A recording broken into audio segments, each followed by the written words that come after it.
Sabe sana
Very good morning, Namo Buddhaya, and Sukhi Hontu to everyone. Before we start the event, I would like to brief you on how to join the Dhamma quiz. So first of all, you will need a computer with two browser windows open, or you might use a computer with a mobile phone, or a tablet and a mobile phone, or even two mobile phones. So the idea is one to watch the broadcast, the live stream, and the other is to participate in the quiz using the Slido website.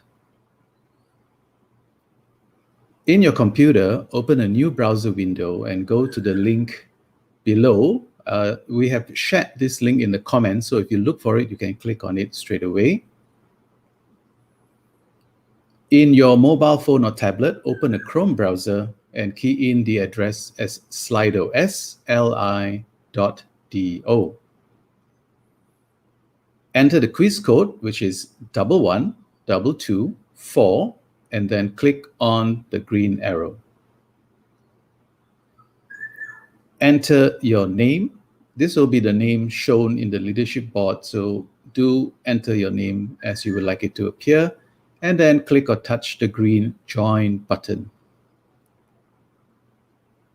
So you've joined the quiz, just wait. The quiz questions will be activated one by one upon Bhante's instruction, and please keep this page open during the entire quiz, and you can answer the questions as they appear. Now, how do you answer the quiz questions? When you see a quiz question appear, touch the respective radio button of your choice, confirm your choice with the send button, and then that button will be changed to send, and just wait for the next question. Try and see if you can get all the questions right and be on the leaderboard. From time to time, the overall position will be shown by Bhante to all. And I'd like to encourage all of you to like and also share this broadcast or live stream so that more people can benefit from our event today. And now, thank you very much for your attention. I'd like to bring on our MC for today, Sister Michelle.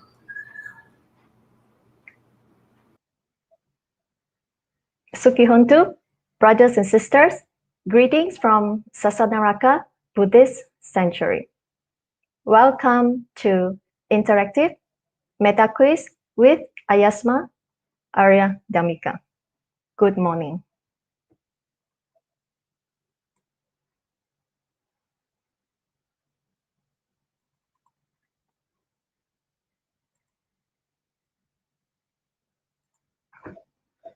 Sasanaraka Buddhist Sanctuary, also popularly known as SBS, as more of us have known. SBS was established in year 2000 under the leadership of Āyasmā Aga Citta. Nestled within an orchard amongst secluded hills on the outskirts of Taipei, in the state of Perak, Malaysia, SBS is a sanctuary for Buddhist monks to deepen their knowledge, understanding, and practice of the Buddha's teachings. Under the auspices of the monastery, the sanctuary dedicates its resources to groom ordained as well as prospective monks to become conscientious in the study and practice of the Dhamma Vinaya and thereby help to perpetuate the Sasana. SBS also provides a retreat center to realize its secondary objective, promoting the spiritual, mental, and physical health of its supporting community, thus reflecting a healthy Sangha laity interdependence. Let me introduce our quiz master for this morning, Āyasmā Ariyadhammika. Āyasmā was ordained in year 2005 with Pa'ao Sayadaw as his preceptor and meditation teacher. Āyasmā spent 5 years practicing in the forest of Pa'ao, maintaining a very simple lifestyle and living most parts of the year out in the open under the trees.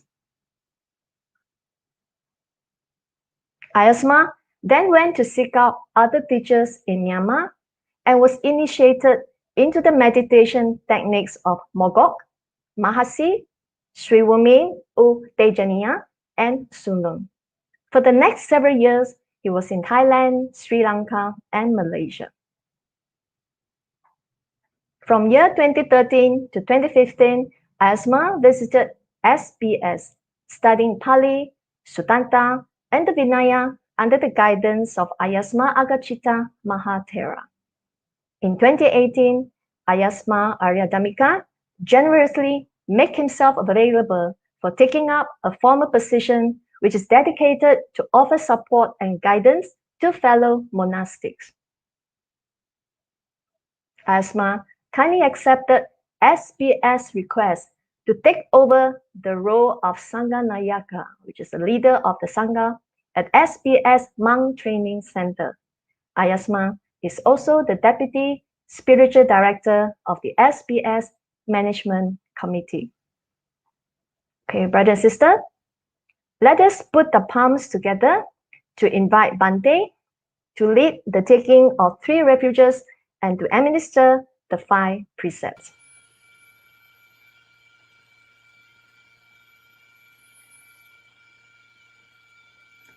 Thanks, Michelle, for the introduction, and greetings everyone from SBS Monk Training Center in Taipei. I didn't know that now I'm not only a monk but also a quiz master. It's a new title. I have to get used to this one. Quiz master. Okay. Anyway, I would suggest let us start out by refreshing our commitment to the 5 trainings, to the 5 precepts. Let us undertake them together. Let us first pay homage to the Buddha. You can at home follow along. I will give you some time to repeat after me. So I will do a line first and then you can just tune in afterwards. Namo tassa bhagavato arahato samma sambuddhassa.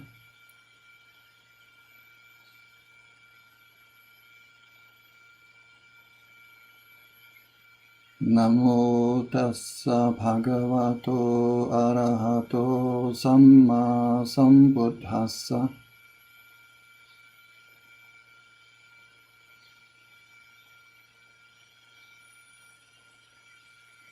Namo tassa bhagavato arahato samma sambuddhassa.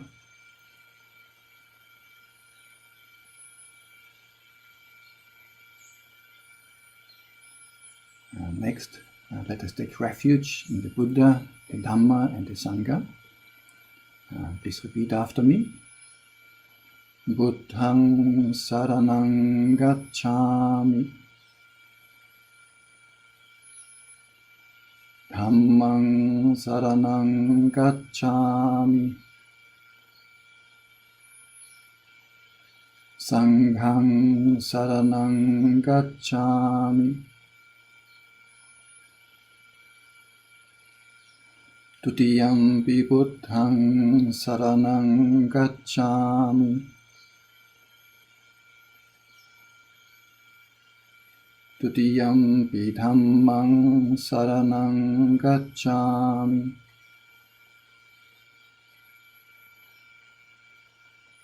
Tutiyampi sanghaṃ saraṇaṃ gacchāmi.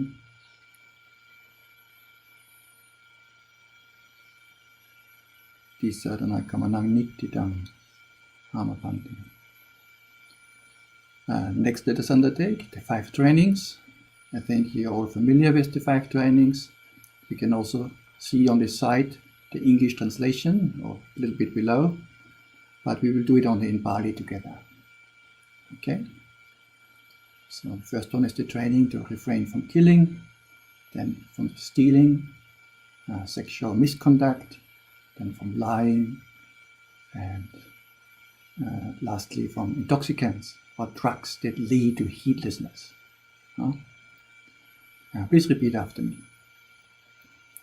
Panatipada, Veramani sikkhapadang samadhiyami. Adinādāna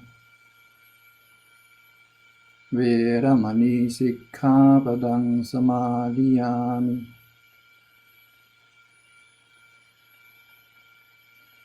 Kāmesu micchāchārā Veramani sikkhapadang samadhiyami.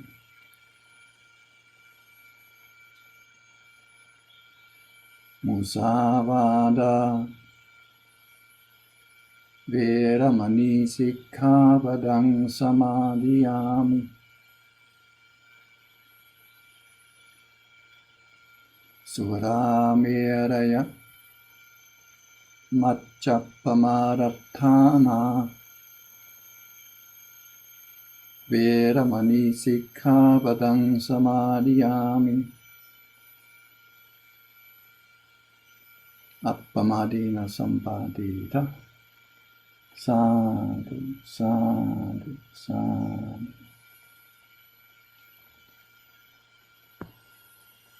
Okay. I think a bit earlier, Brother Chong has already introduced you to the idea that we will conduct another Dhamma quiz today. And I know that quite a number of you have participated in my Dhamma quizzes before, but maybe you haven't made it into the top score. Or maybe out of metta and compassion, you let others win. Either way, today is another chance. Not so much to compete with one another, but mainly to get a better understanding for yourself about how well you already understand the Dhamma. At this time, we'll focus specifically on the topic of metta, loving kindness. And we will approach this topic from the perspective of the discourses, the suttas. But we will also make use of some valuable teachings about metta from the Visuddhimagga, as well as Western psychology and sociology. But no worries, we'll keep it simple and practical. After all, the Dhamma has to be relevant to our own lives and to the path to liberation, to Nibbana. So, in this current day and age, a period of political, social, and sometimes also religious divide, what could be more important than finding a cure for all these issues? Moreover, many people these days, young and old, suffer from psychological disorders, such as ADD. Do you know what ADD stands for? Some say attention deficit disorder. Yes, that also. But what is even more problematic, from my perspective, is another form of ADD, namely what I call affection deficit disorder. A lack of affection, a lack of loving kindness, of care for each other. Or its prominent partner, ADHD. No?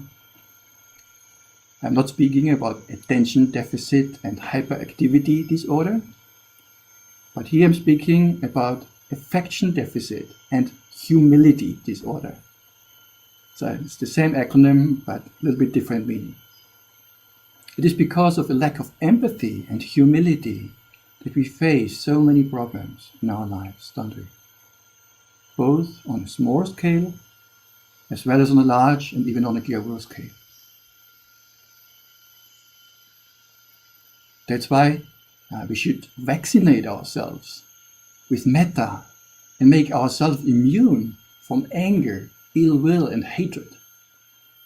And wouldn't it be nice to have a vaccine, get a shot, a metta shot straight into your arm, and then afterwards you're walking around radiant, beaming metta to whomever we encounter. How would the world look like if you could get a shot of empathy, of love, of loving kindness, or of peace tranquility. If you vaccinate yourself with the practice of metta, you don't need to be afraid of any side effects either. And now with some of these vaccines, you can see here on the slide, there's some small print there. Who knows what it says? It's almost too small for me to read. Actually, some of the small print is not completely in line with the Buddha's teaching even. I copy-pasted it from somewhere. It's the same with a real vaccine, you know. You don't know the side effects. Sometimes you find out only later. But with loving kindness, the practice of metta, you don't have to worry about side effects. So in this way we can immunize ourselves from anger, aversion, hostility, and be at peace with other people, with the environment, with all beings. Anyway, today, rather than me giving a long-winded Dhamma talk, as I usually do, I will ask you a question related to metta first. And then you can think about it and answer by casting a vote on your phone or on your laptop. And only afterwards I will share my thoughts and explanations. For this purpose I have prepared 8 quiz questions related to the topic of metta, which we will cover one after another. Okay? As Brother Chong already invited and instructed earlier, please have your a second device ready. If you're watching this on your phone, maybe you have a second phone. Or if you're watching this on your phone, maybe you have a laptop or a tablet goes by. You will need a second browser tab open. And you need to keep them open at the same time, because you also have to be able to listen to the Dhamma talk. And if you exit the quiz, you know, you will be out. You will lose your score. So as soon as you close that window, please don't do that. Or you can simply follow along also on Facebook, just viewing and seeing the quiz on the screen. But then, of course, then you don't have the opportunity to test yourself in a proper manner. Okay? Are you ready? Yes? Okay. Then I would say, without much further ado, let us start with the first quiz question. Maybe that's an easy one. I would be curious, what is the standard English translation of the Pali term metta? Is it compassion, or empathy, or love, or loving kindness, or answer E?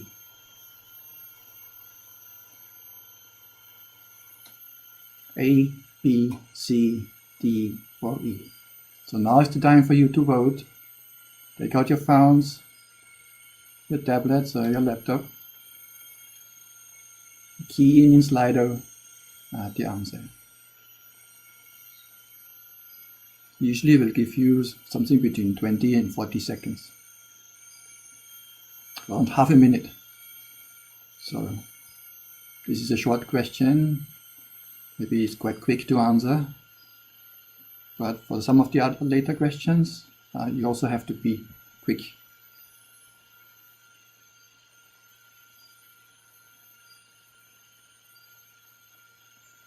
Okay, give you a few more seconds because it's the first question.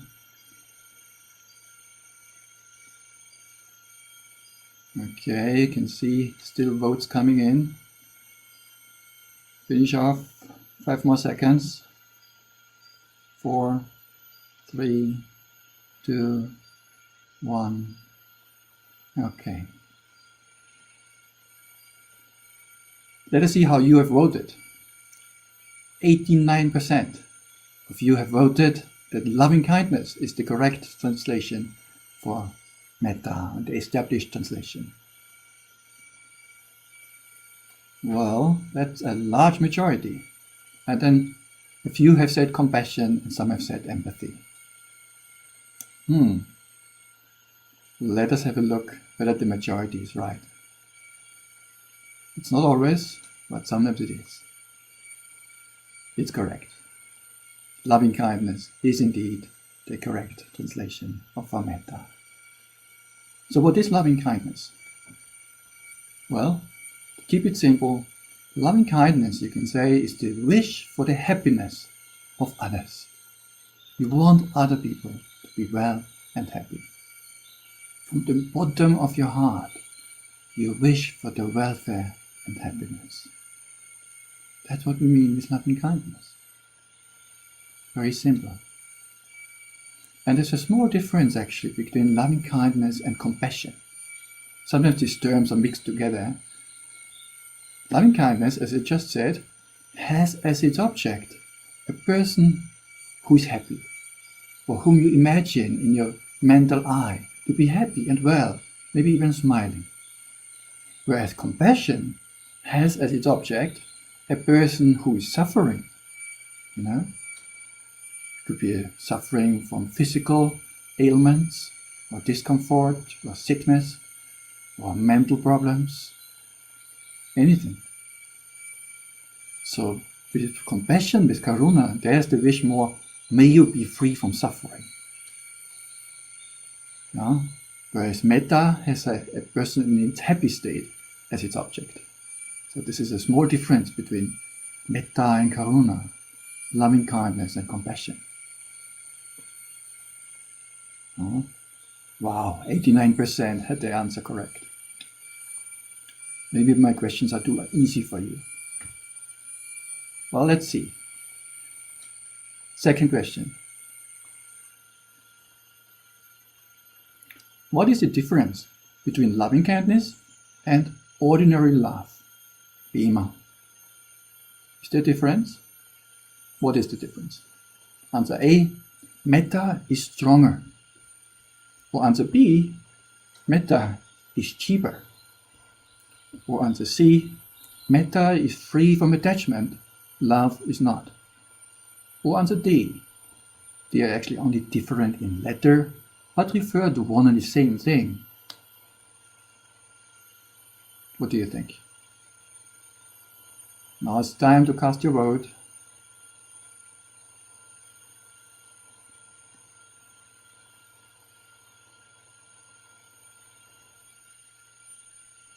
You can see many votes are coming in already.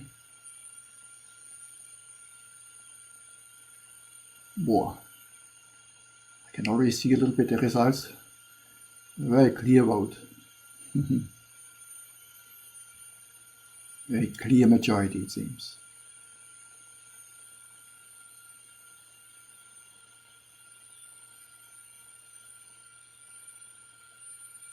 Few more seconds. Okay, let us have a look at the results, at how you have voted. 97% have said metta is free from attachment, love is not. And then only 3%, maybe one person, says metta is stronger. Maybe you've noticed already that actually when you look at the quiz on your phone or on the laptop, you're actually a bit ahead of time. This is because Facebook is very slow, Mark Zuckerberg, everything, technology, they're not so good with this. So it's actually 15 seconds behind. So really what you hear right now on Facebook and YouTube, I have said that already 15 seconds earlier. But the quiz, the live quiz, that is actually real time. So that's why sometimes it's not completely in sync maybe. Never mind. The correct answer is answer C. That's at least what you think. And really the correct answer is also answer C. Metta is free from attachment. Love is usually not. It's also true that metta can be very strong, or sometimes stronger than love, but not by definition, I would say. In fact, most often love tends to feel stronger for most people. Love towards our children, our parents, or spouse and partner, that feels often stronger than the loving kindness towards all beings. But metta can also be stronger. One example I would like to give to illustrate the difference between metta and bhima. There's this ancient story from Lady Visakha. She lived at the Buddha's time, and she had a granddaughter. Her granddaughter was called Sudatta. And this story is recorded in the commentary to the Dhammapada. Dhammapada 213. So at one time, it so happens that the granddaughter of Lady Visakha fell sick and even passed away. So you can imagine the grief and sorrow that Visakha, the grandmother, had for this small child to pass away. Amazing, and it must be heart-wrenching. So she eventually came to see the Buddha and seeking him out, seeking his counsel. And then the Buddha advised her or reminded her with one verse from the Dhammapada. What does the verse say? Bemato jayati soko, bemato jayati bhayang, bemato vipamuttassa, natti soko kuto bhayang. From love springs grief. From love springs fear. For one who is free from love, there is no grief. There's neither grief nor fear. At first it sounds a bit very strong, From love comes grief and fear, and you shouldn't even have love anymore. But here we have to understand, when the Buddha speaks about bema, love, it means the love that is associated with attachment, craving, clinging, which is not the same as loving kindness. And because of this craving, clinging, when this impermanent thing changes, or when we lose it, especially if it's another person, there's a lot of suffering.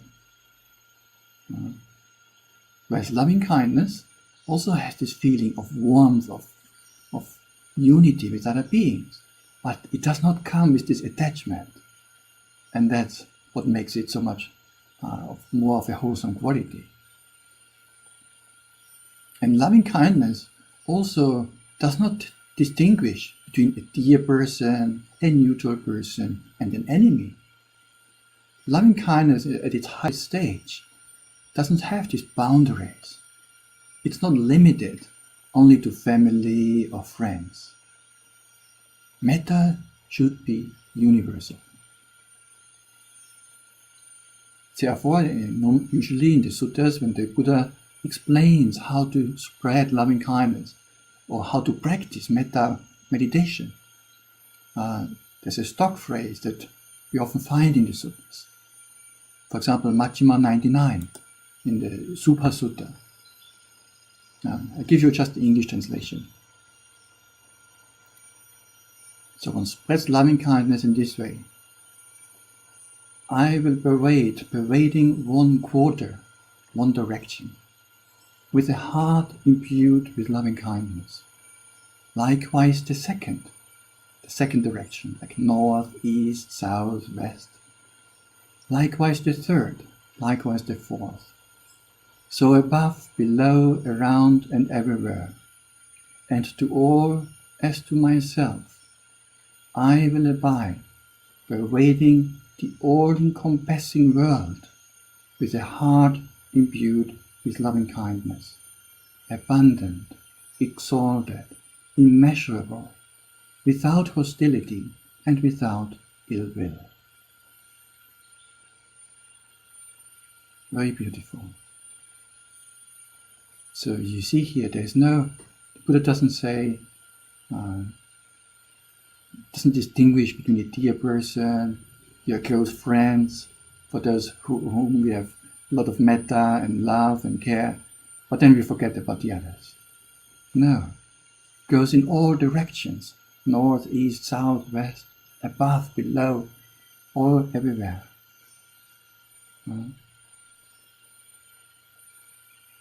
There's actually a very nice passage by Albert Einstein.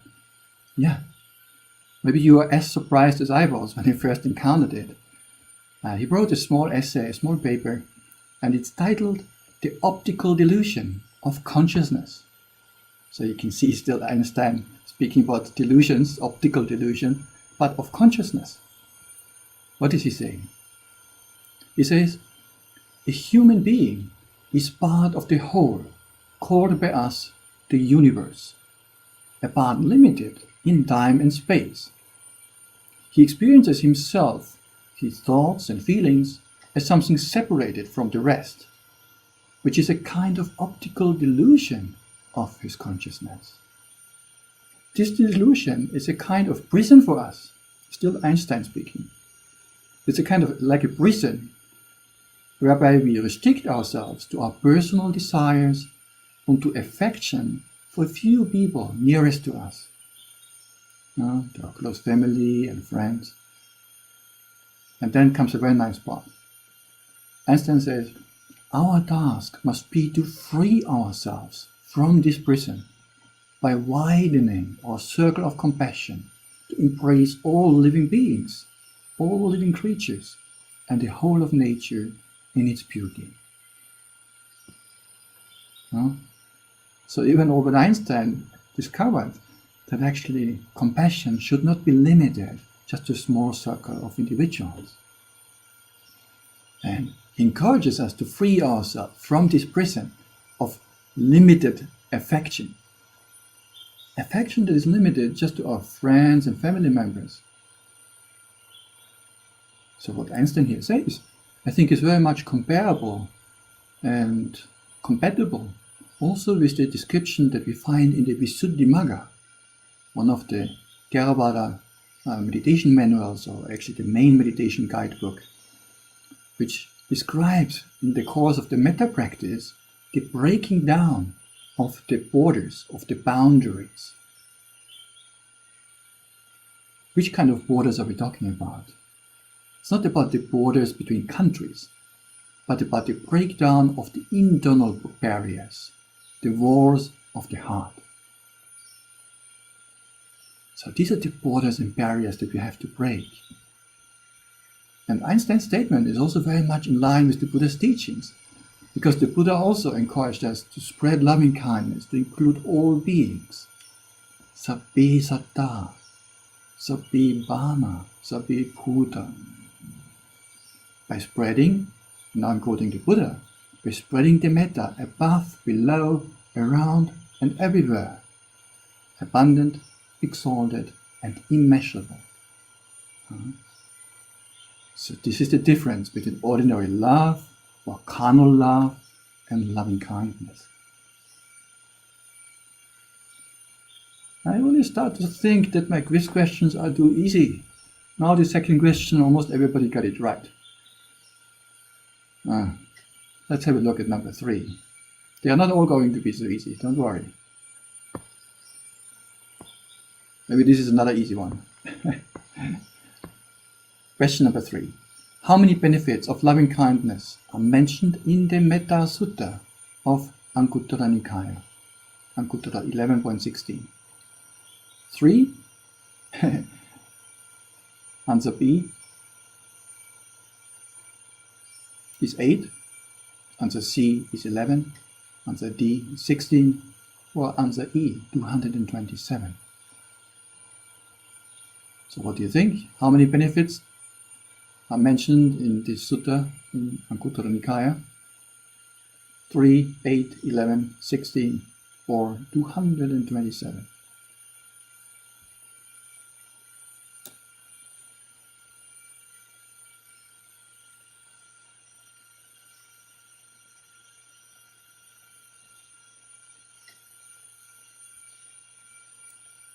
Okay. Hurry up.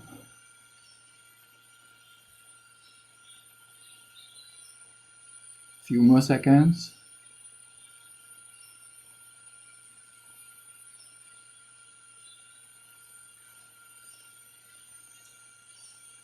Four, 3, 2, 1.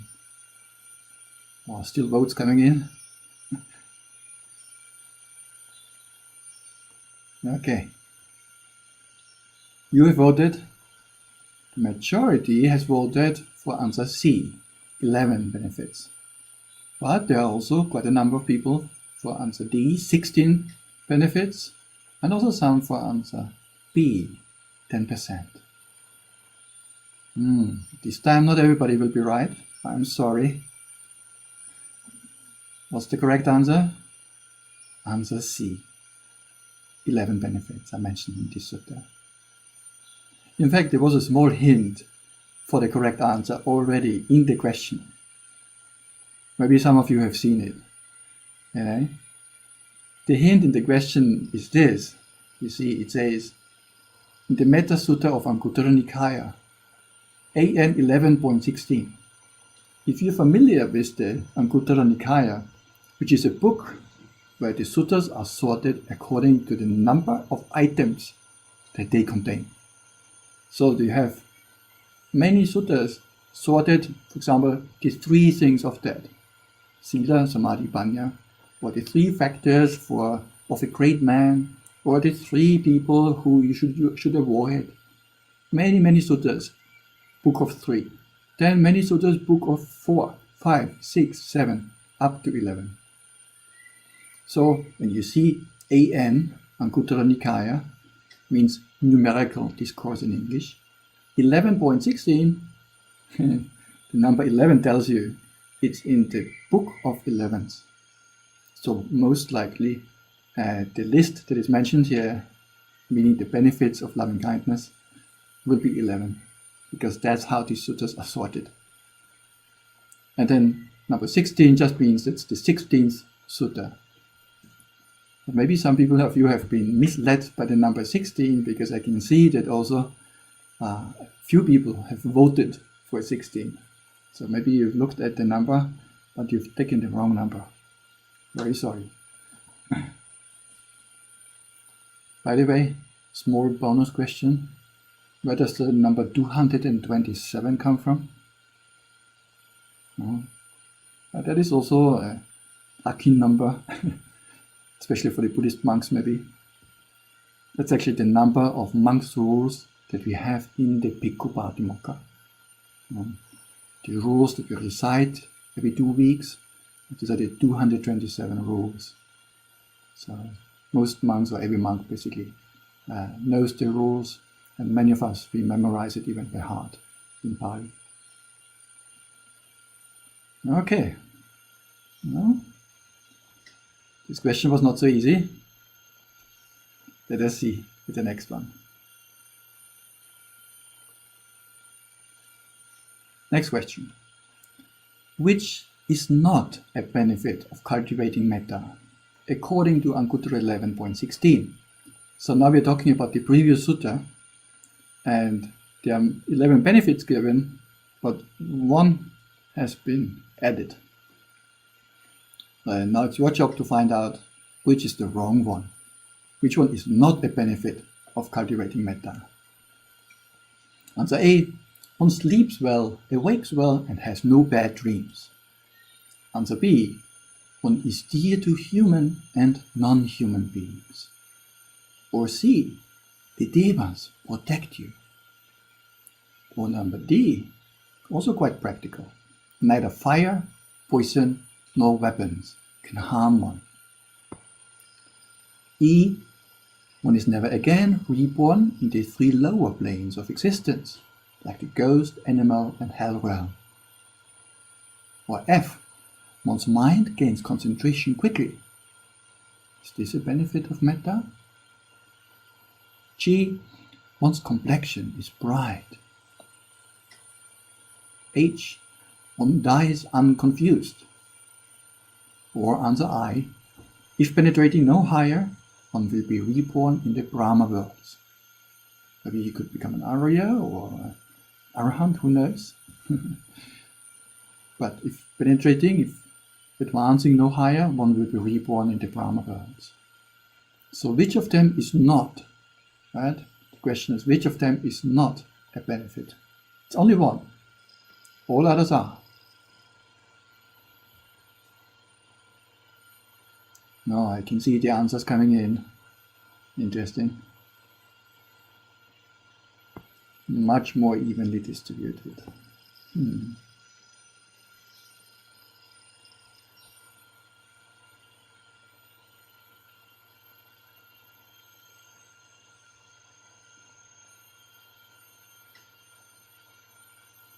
Okay, finish off your votes.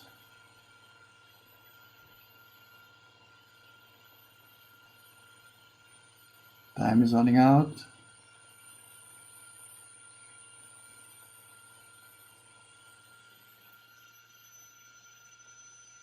All right.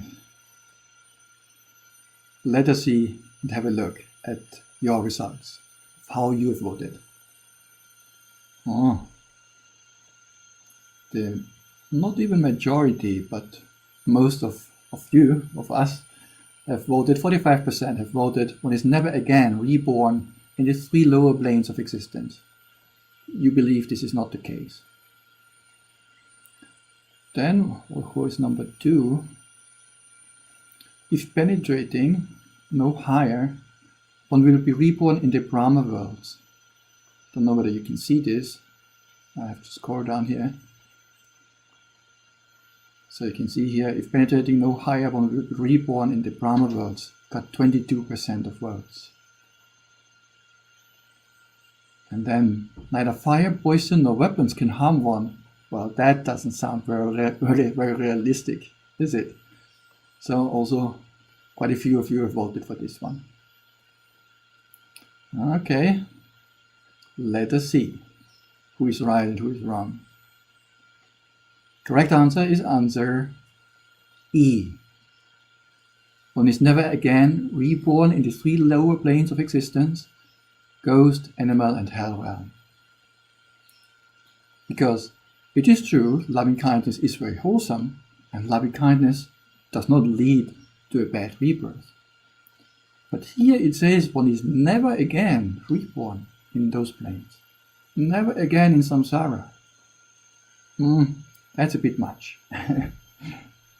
So that guarantee does not come with metta practice. So yes, you might get a good rebirth, but then you can again come down later, or even as an animal or as a ghost at a later occasion. So this is actually the wrong answer. The others are all true benefits of loving kindness. You can sleep well and have good dreams.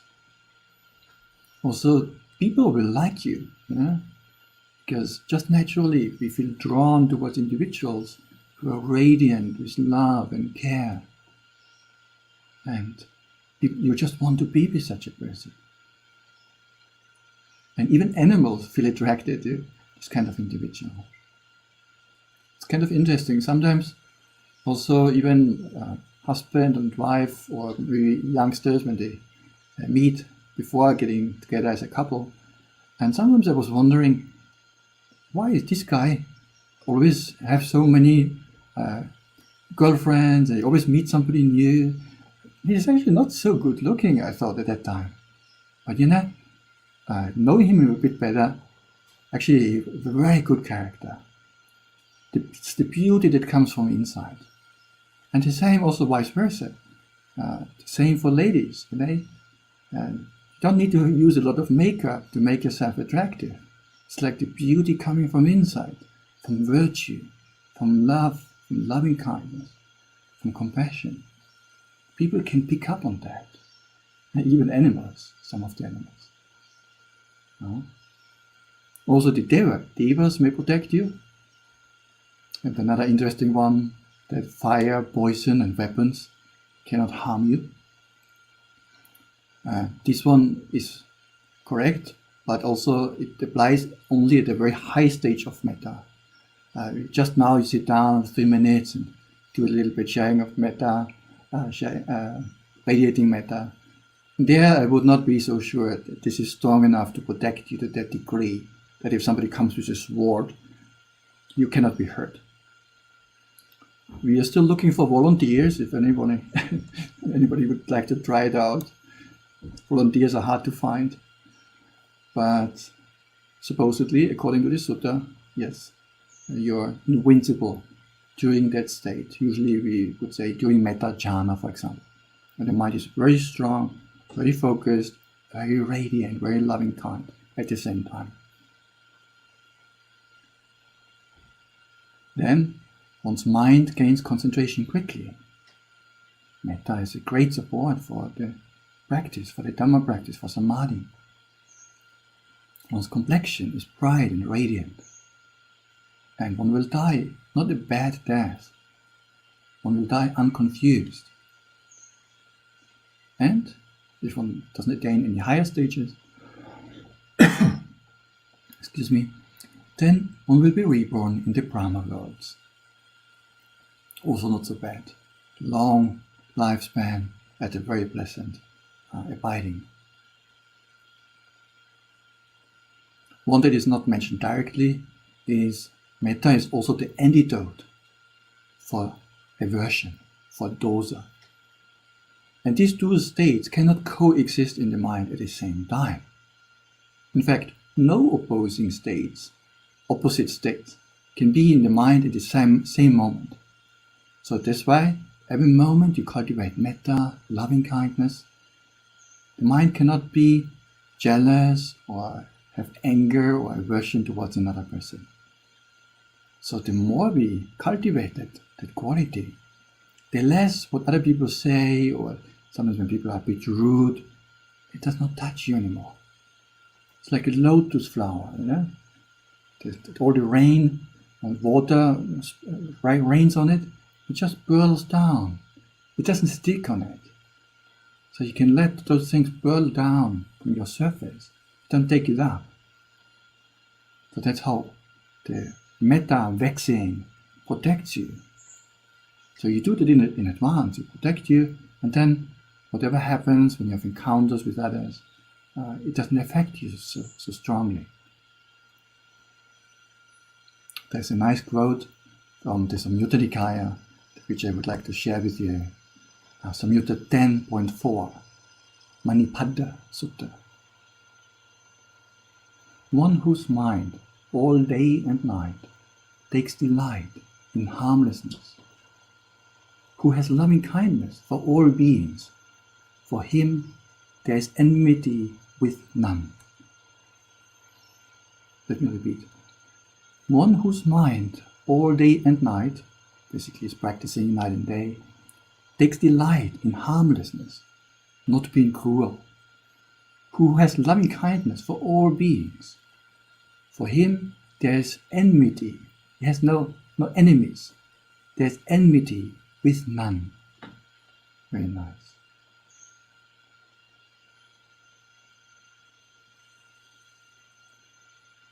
We have covered already 4 questions now.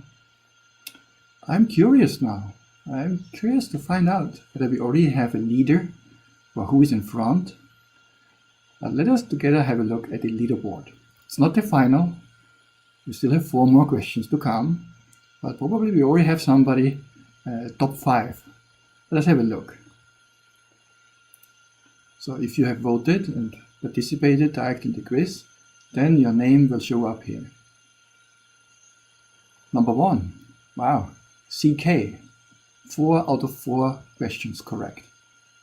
And also very fast, you know, because if multiple people have the same score, then actually the time will count whether you're ranked up or further below. Also Geraldine, 4 out of 4 points. Oh, I think you have also participated in my previous Dhamma quiz. I think you've been there also in the top 5, or if not even at the top rank. Oh, again, full scores until now. So, all of you, you better take care, you know. Don't let Geraldine win again. Then Hu Yi, also 4 out of 4 correct. John Lee, 4 out of 4. CSK. And then I see a longer list here. I have some honorable mentions. Number 6, KE. Number 7, Lim Lei Hun. Number 8, Opasa. Number 9, Jiamun Si. Number 10, NK Fu. Okay, All of you have 4 out of 4 points correct. So it's a tough race. But anyway, it's not really a race, you know. We have no prize to give out. Don't expect any car to be given up. We have no car here to give out for free. We have no car, but karma. Good karma is what you can make by learning the Dhamma, participating, investigating, contemplating, but no car. Also, no holidays to give out, going to Hawaii. Well, we couldn't go anyway, right? Now with the MCO, we're not allowed to travel much. Maybe I could give out a face mask if you want. In fact, here in SBS, we get quite regularly face masks also offered. I think by now we could open a face mask shop and start selling them, you know, maybe on the black market. No, we're actually very grateful. People are taking care for us and seem to have a lot of metta for us. But yeah, by now we are well covered in face masks. But also we do actually sometimes also share with other monasteries and give out also to others. Okay, so that was question number 4. Are you ready for number 5? We're zooming straight through. Let us see. We have 4 more questions. The last ones are a bit longer, so we have no time to waste. Question number 5. What is the main difference, do you think, between loving-kindness meditation as described in the discourses in the suttas compared to the descriptions in the Visuddhimagga, which is a, maybe historically speaking, a bit later text, which was finalized 500 of the Common Era. So if you were to count from the Buddha's passing away until the Visuddhimagga was formulated, there is actually 1,000 years in between. So sometimes there are differences, but there is also a lot of similarities, and we can learn from both, of course. But then here, related to loving kindness, what's the main differences? Main difference between loving kindness in the suttas compared to the Visuddhimagga? Answer A, the explanations in the discourses are more detailed. Or answer B, there is no difference, because the Buddha taught the discourses as well as the Visuddhimagga. So how could there be any difference? Or answer C, the discourses don't start the metta practice with oneself, followed by one's teacher, a dear, a neutral person, and then towards the enemy. Instead, they start directly with radiating metta towards all beings in the different directions. Is this maybe the difference? Or answer D. According to the discourses, metta towards oneself only needs to be practiced by individuals who have a lot of self-hatred or self-criticism. But others can start directly with one's teacher, dear, neutral, and an averse person. What do you think? It's a long question, so you won't have much time to read everything 2 times. So it's important that the first time when I read it out, you already listen and think along so that you're fast with your vote.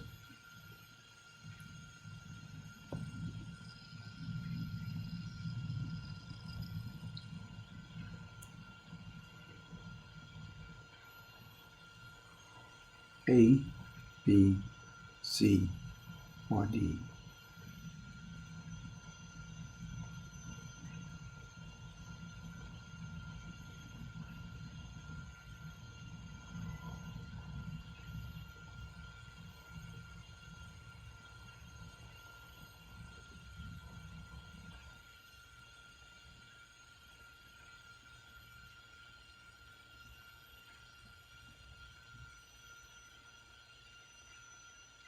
Okay, it's come to an end. I think most of you have voted already. Let us see the results. 69% have voted for C, and then the rest is quite evenly distributed, 13%, 11%, and 7%. Okay, what's the correct answer?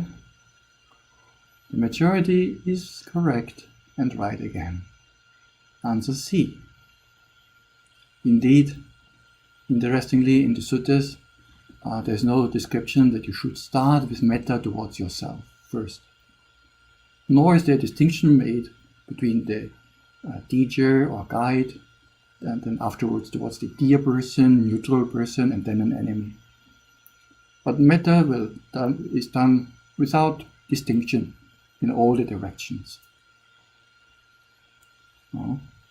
Actually, there's one exception in Majjhima Nikaya number 21, where the Buddha says that you should start with that person with whom you have a problem or who mistreats you, who does not treat you kindly.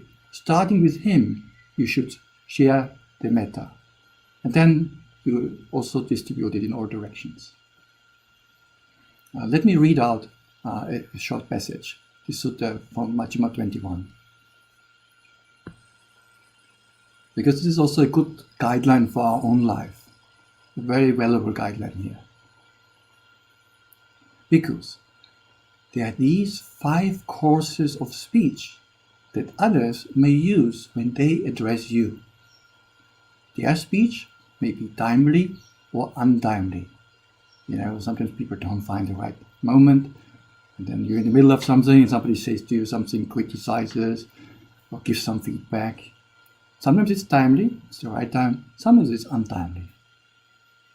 True or untrue, gentle or harsh, connected with good or with harm, spoken with a mind of loving kindness, or to speak with us with inner hate.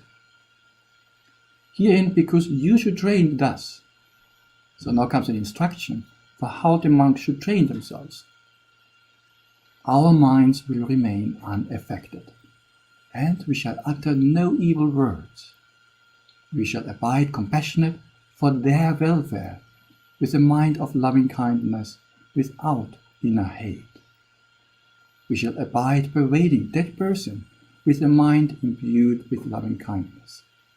And now comes the important part.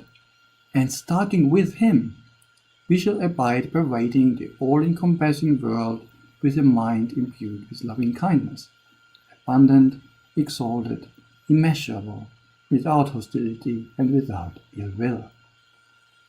That is how you should train bhikkhus. So you can see here, he says, starting with him, with the person who just offended or said something rude, starting with him, you give him your metta first. Probably he needs it the most, because normally people are not rude or harsh when they are happy. Somebody who is well and happy does not treat others badly. So, from that logic also it makes sense to start with that poor fellow who is having a difficult time. Give the metta to him and then to all beings. Actually, this is the only discourse where this is mentioned, starting with that person. Normally, there's no distinction made, and you go straight in the different directions. Nonetheless, in the Visuddhimagga, it is recommended to start with individuals, first oneself, and then gradually towards all beings. And especially one starts then also with a dear person. And I would say this method is nonetheless very useful and very helpful, because it turns out that for many of us, it's actually easier to develop loving kindness towards one individual rather than a whole group, large group of people or all beings at the same time. Dr. Paul Slovich, who is a professor for psychology at the University of Oregon, Dr. Slovich studies human judgment, decision-making, and also risk perception. And he has published quite extensively on these topics. And one book, which is very interesting, is called if I look at the mass, I will never act. If I look at the masses, at many people, I will never act, I will never help. The title alone will not help you much, but it's very interesting. And I've prepared a short clip for you, and we can watch it now together. It's a short video by Nicholas Christoph, and it's titled, How to Have a Positive Impact, One Person at a Time. So I invite you, let us watch it together. It's about 4 minutes. And then we will continue here and evaluate what we have learned and evaluate it through the lens of the Buddha's teachings. Okay. Path appears, which is essentially about how to make a difference. And it addresses all those people who have this yearning to have an impact on the world, to find a measure of fulfillment, but don't really know how to go about that. And in working on the book, my wife and partner in this effort, Cheryl Wooden, one of the things we looked at is the kind of connections that link us to a cause, that make us want to give, that make us want to participate in something. You know, this arose for me, this research arose when I was writing in my column for the New York Times about Darfur back in 2004, and I was going to villages that had been burned out, talking to people who were survivors of massacres, and it was frustrating to me that I couldn't get people to pay more attention to this. And meanwhile, at that very same time, here in New York City, there was a red-tailed hawk called pale male that had been kicked out of its nest off Central Park. And New York was all up in arms about this homeless hawk. And I thought, how is it that I can't generate as much passion about hundreds of thousands of people being slaughtered as people feel for this hawk? And that led me to this area of research, particularly by a guy called Paul Slovic. And it turns out that our engagement with a cause, it's not about numbers, it's not about classes of victims, it's really about two things. First of all, it's emotional, and it's with individuals that we have evolved. We are hardwired to feel a certain amount of empathy and connection, but with one other person whom we see, whom we can relate to, not with 100,000 people half a world away. The other thing is that we want to feel like we're having an impact, so we want some kind of a positive arc. We want to see a difference being made. And so when aid organizations talk about 5 million people at risk and make it sound terribly depressing, they're precisely hitting the buttons that turn people off. One of the things that really struck me was there have been experiments that asked people to do some math equations, solve some math problems first. And it turns out that if you do that, if you exercise the more rational parts of your brain, then you're less empathetic, you're less likely to contribute. Those of us who care about these issues, we need to figure out how to do a better job of storytelling about individuals and showing that there is a possibility of hope. Some of the research about our preference for helping individuals over classes of people comes from experiments where people were asked to contribute in some cases to this child.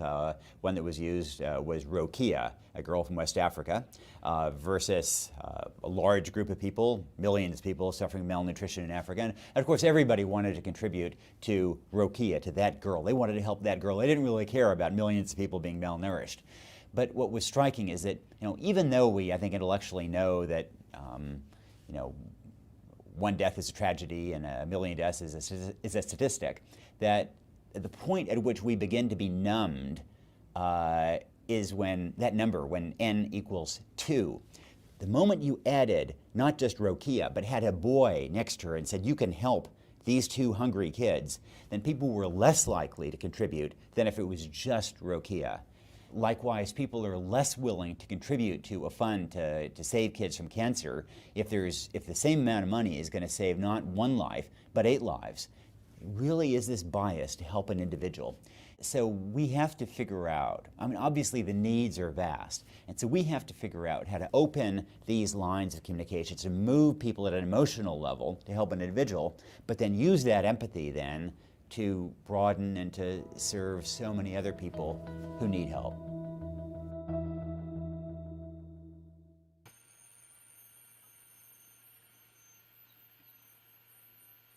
So I found it very interesting. From that clip, what he's saying is that we are hardwired by evolution to feel empathy with one individual, but not with 100,000 people half a globe away. Because our ancestors lived in small tribes where people knew each other, not in a global community like nowadays. The survival of the tribe was very closely correlated to people's willingness to share resources and help each other. It didn't matter what happens hundreds and thousands of kilometers away. So therefore our brain is not optimally prepared for having loving kindness for countless big numbers of beings or all beings. Whereas for one person, we are very good. We find it often very easy to have compassion, loving kindness for one individual or two. So what's the conclusion then that we can draw from this research? The conclusion can be that we might want to use an individual to arouse our empathy, to arouse our loving kindness, and then spread the empathy and loving kindness and the willingness to help to other people. So we start with one person, but then spread that good feeling to all. So if one applies this principle to the Brahma Viharas, I think one can apply it to all, especially the first three Brahma Viharas. Loving kindness, compassion, and appreciative joy, mudita, they're all qualities where it's helpful actually to start with an individual. And only afterwards one goes in the directions. And in my opinion, the opposite actually could be the case for equanimity, Brahmavihara. Why? Because equanimity is a state where you don't want to be so close up. It's like stepping back, like getting a bit of a distance, getting an overview of the situation. So there it's actually very useful when you take away the individual person and then, okay, other people experience the same thing, there are hundreds and thousands of people like that. For equanimity, it's actually very helpful to distance ourselves. But for the first three Brahma Viharas, it can be helpful to look closely at one individual first.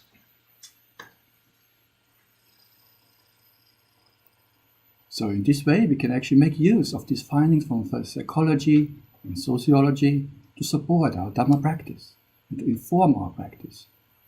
And I'm also very happy that the Visuddhimagga also has this right. They already recommended this 1,000 years after the Buddha, a long time ago. So from practitioners, we also can understand many of those things.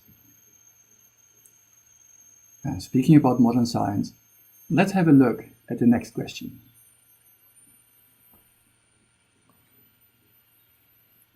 Next question. Neuroscience, straight away. A mirror neuron, what is that? Is it a neuron that fires when an animal acts, as well as when the animal observes the same action being performed by another animal or another person? Or is it, answer B, a neuron that fires when an animal plays with firearms? Or answer C, a neuron that fires when an animal recognizes its mirror image, because it's called mirror neuron. Or answer D, a bit similar to C, but not exactly the same. A neuron that fires when an animal recognizes its image in a mirror and a sense of self and identification arises.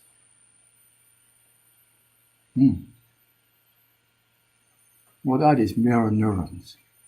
What do you think?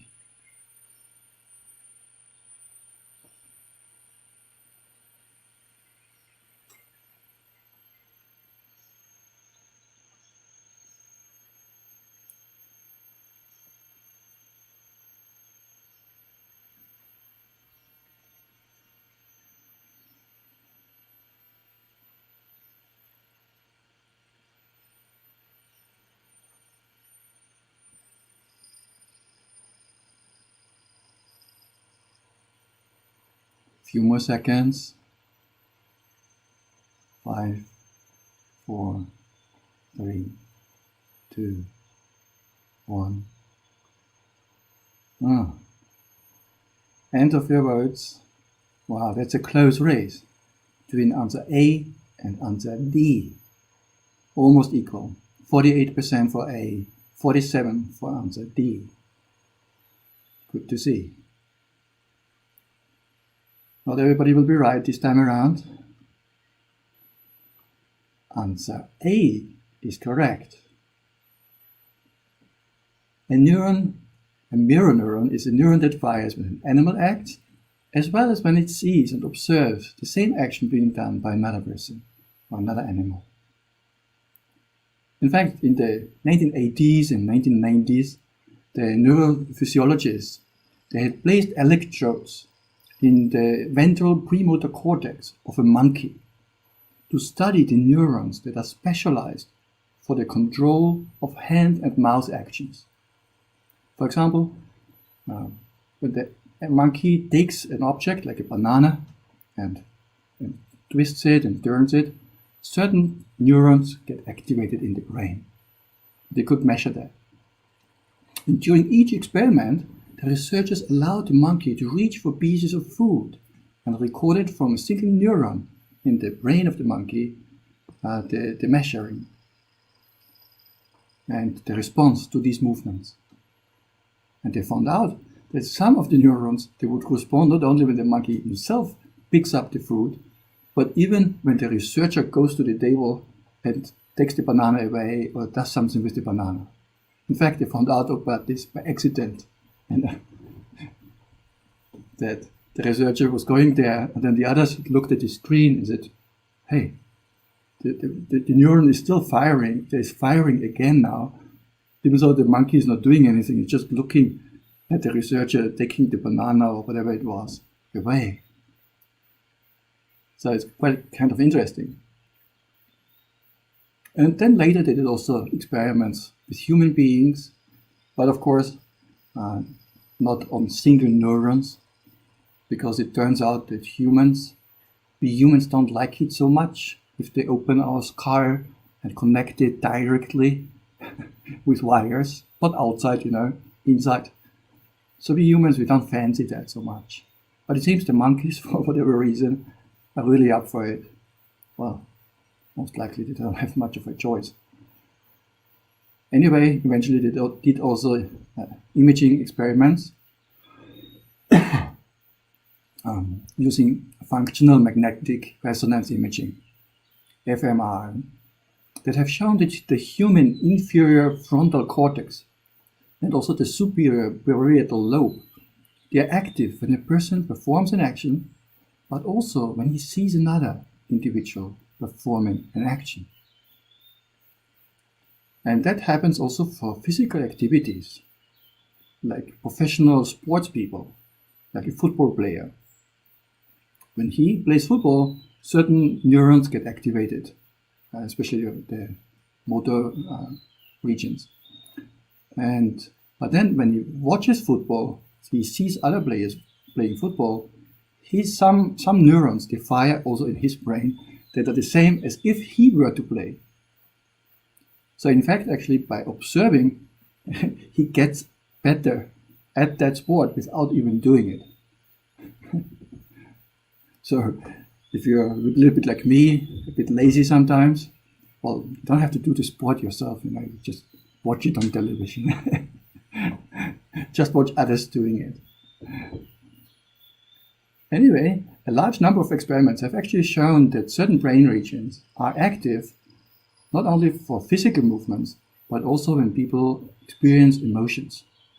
But then also like emotions like disgust, happiness, pain, jealousy, but also when we see another person experiencing these emotions. I think we all know this experience. You see a person trying to hit a nail into the wall, and then he misses the wall, or the nail basically, and hits the hammer on his finger. And then the observer often you just jump back and you shrink back. It's almost as if he hit your own finger. You feel the pain a little bit. And this is because of the mirror neurons. You experience to some degree, not exactly the same, but to some degree, similar emotion than the other person. What's the purpose? Well, mirror neurons may be important for learning new skills by imitation, because your brain picks up on what other people and other beings are doing, so you can learn faster. And also it's very important for understanding the actions, emotions of other people, because you feel it to some degree in yourself. When the person is sad, it drags you down. I think we know that. Also, when somebody's very happy, it just cheers you up as well. The neuroscientist Marco Jacoboni, he argued that mirror neurons are the neural basis of the human capacity for important emotions such as empathy, loving kindness. He didn't use the Pali word METTＡ, but when he speaks about empathy, what he means something very similar to what we mean is loving kindness and compassion. So how do we apply that in our daily life? Well, since our brain mirrors whatever it sees, there's also a danger in that, because it's not only good things that you might see. For example, watching a movie, or actually many movies nowadays, there's a lot of violence. Every moment you see violence, your brain experiences violence.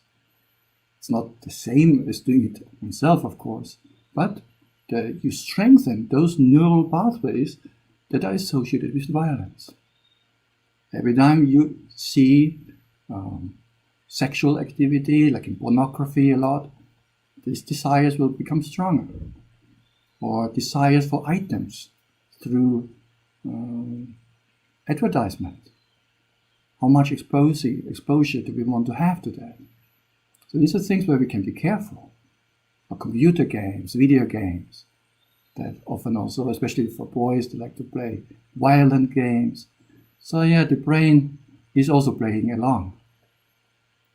However, Dr. Manfred Spitzer, a German neuroscientist, he also found out that actually the influence of people is still much higher than that of movies or video games. So your mirror neuron network fires stronger and better if it mirrors another person, a living person, who's straight in front of you. And in fact, it's the children who learn this empathy from their mother in the very early stage of their development.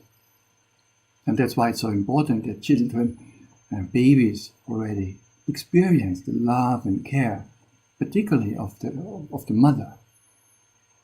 Doesn't mean that the father should never be at home and should not also care, but the mother seems to have a very important role in this context. And it's by experiencing the love and care from somebody that the mirror neurons in the baby develop and reciprocate.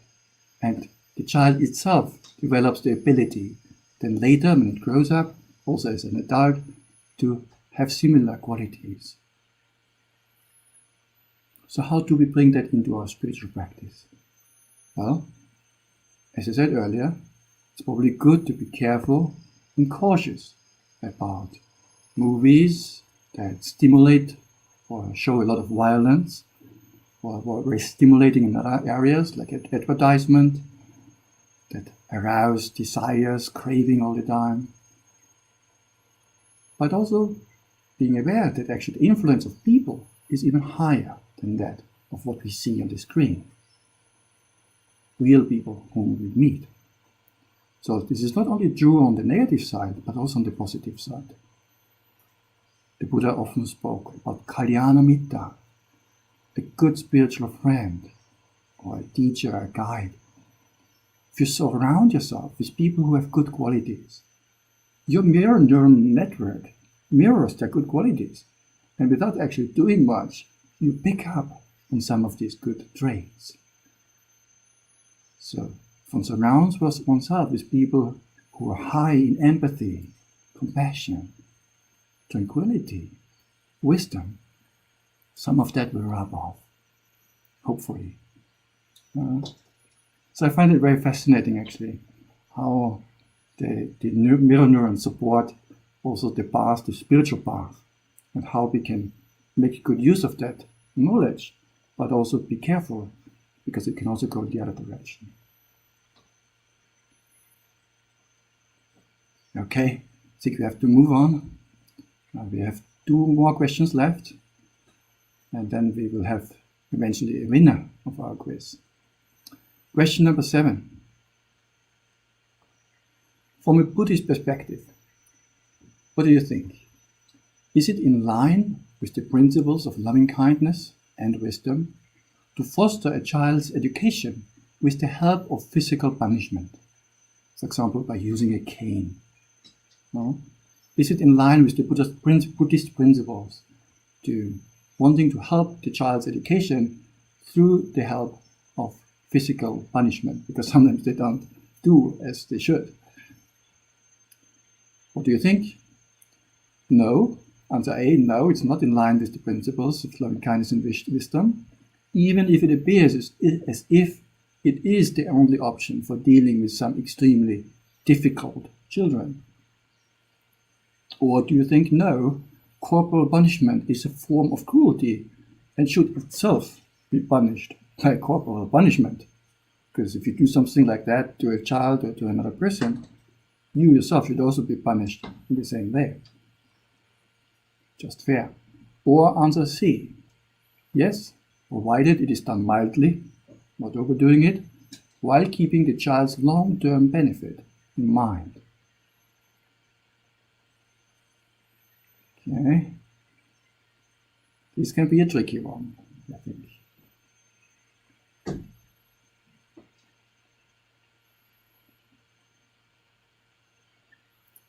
Also keep in mind, the question is not asking what works well or what does not work. This is not the question. The question is whether the answer is in line with the Buddhist principles, or this practice is in line with the principles of loving kindness and wisdom. Loving kindness can be wanting to help the child to become a proper human being, to mend his ways, to see his faults, for example, or to learn.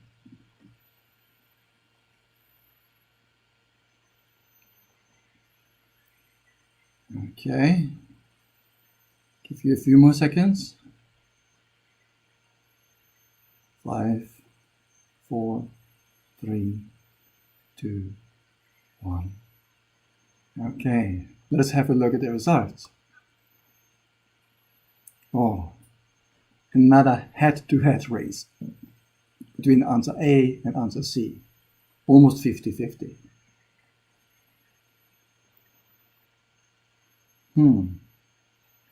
Well, as it is usually the case, so far the majority has always been right. In all previous questions, majority has always been right. This time the majority is for answer C, and this time the majority is wrong. It's answer A. Answer A, no, even if it appears as if it's the only option for dealing with some extremely difficult children, it is actually not completely in line with the principle of loving kindness and wisdom, both principles.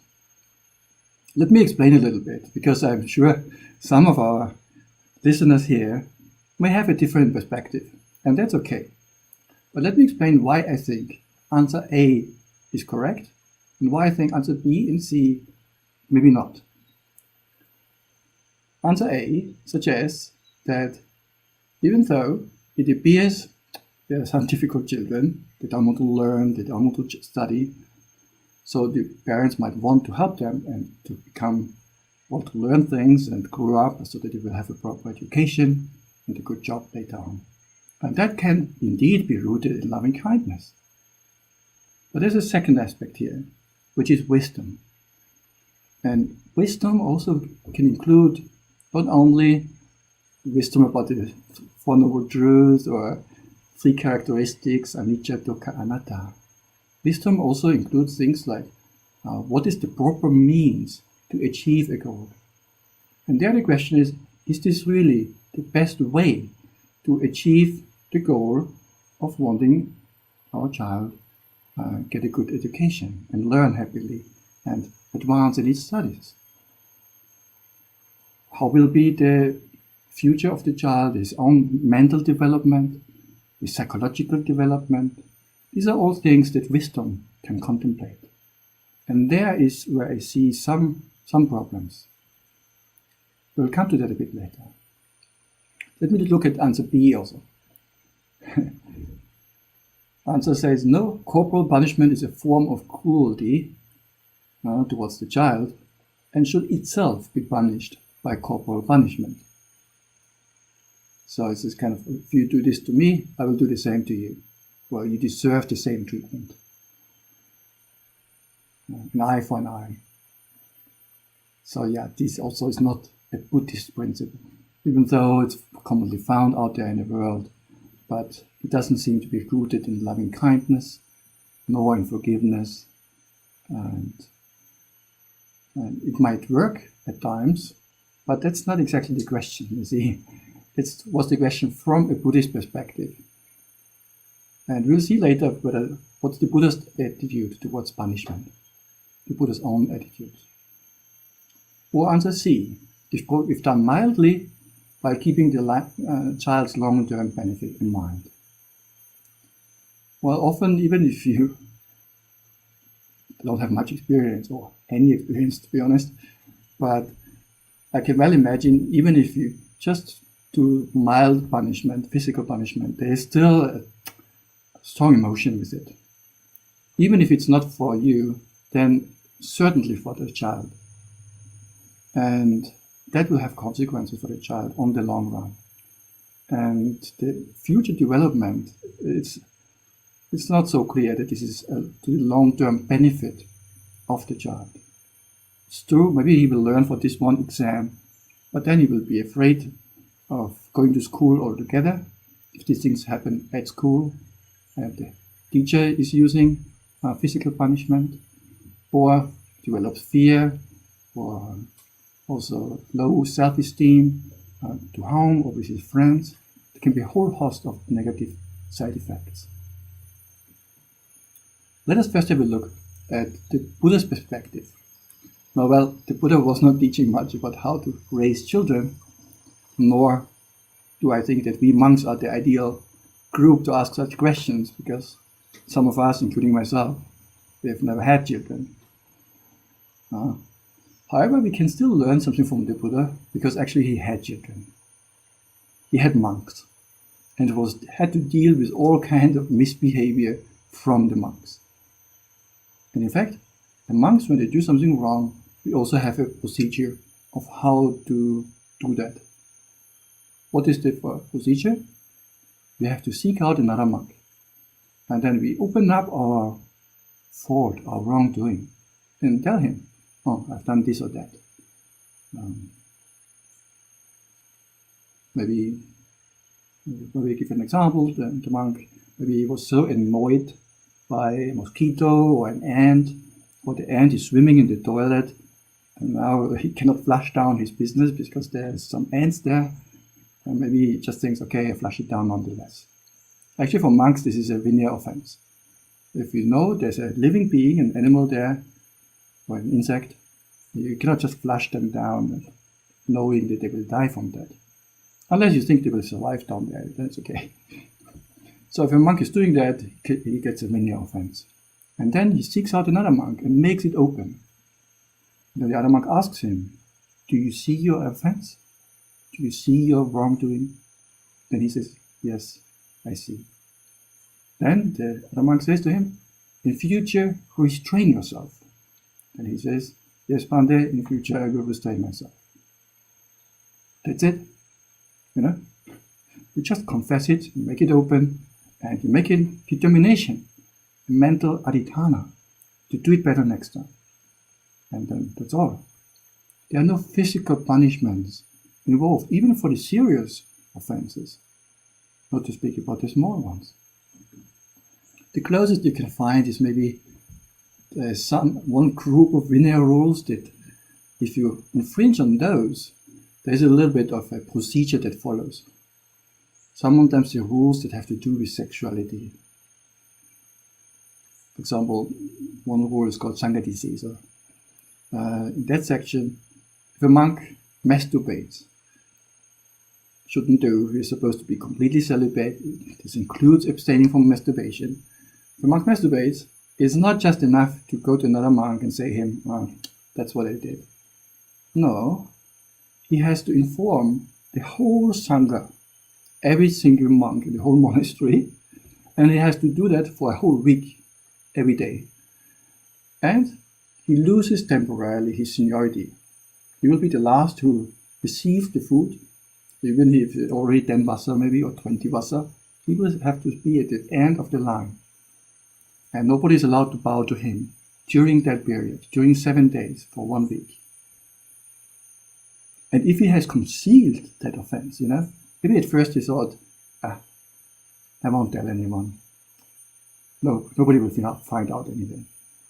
So maybe for 2 weeks, he didn't inform anyone.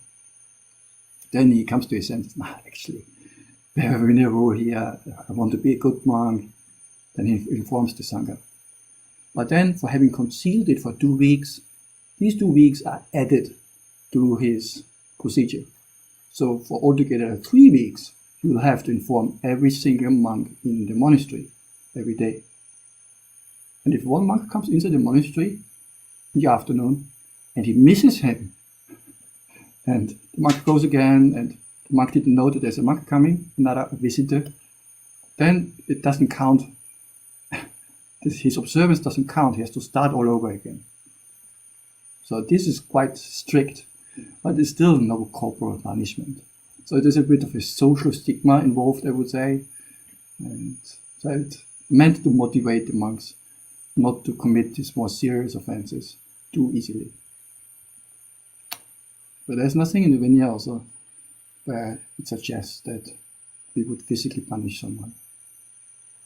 When a teacher has disciples, like has younger samaneras, for example, maybe just 15, 17 years old, and they sometimes can be naughty, then he can give them some extra chores, Okay, tomorrow you have to sweep this whole area behind the monastery, or maybe shovel some sand from A to B, something that they need anyway, so he's giving him something extra to do. But no punishment in that sense. So it's much better to motivate and inspire. And if it doesn't help, then it doesn't help. Sometimes people don't take our advice. Well, that's the time for upekkha, for equanimity. Okay, tried my luck, for whatever reason, person doesn't want to understand it, there's not much I can do. Because also as a parent and as a teacher, you also have to protect yourself, because the karma that you make is also your own property. So, but of course, it's not only dark karma. Because if you want to help a child to see its fault, to improve, there's also wholesome. And it can be motivated also by loving kindness. But then resorting to physical violence is not the ideal means. The Buddha spoke about non-cruelty, avihimsa. So we have here a combination a bit, There's the bright karma, the wholesome karma of wanting to help, but there's also the dark karma that will bring unblessed results. So it's a dark and bright karma that will lead to dark and bright, to mixed results. It's not purely wholesome, but also not completely unwholesome only, because there's also a wholesome intention involved. So it's dark and bright karma, as some sutras explain. Lastly, about this chapter, about this question, just 3 days ago by accident, I found a paper in the car here in SBS. I was just lying down on the front seat. It was written by Dr. Suryan from Seramban, and he wrote an article. It's called caning is not the way.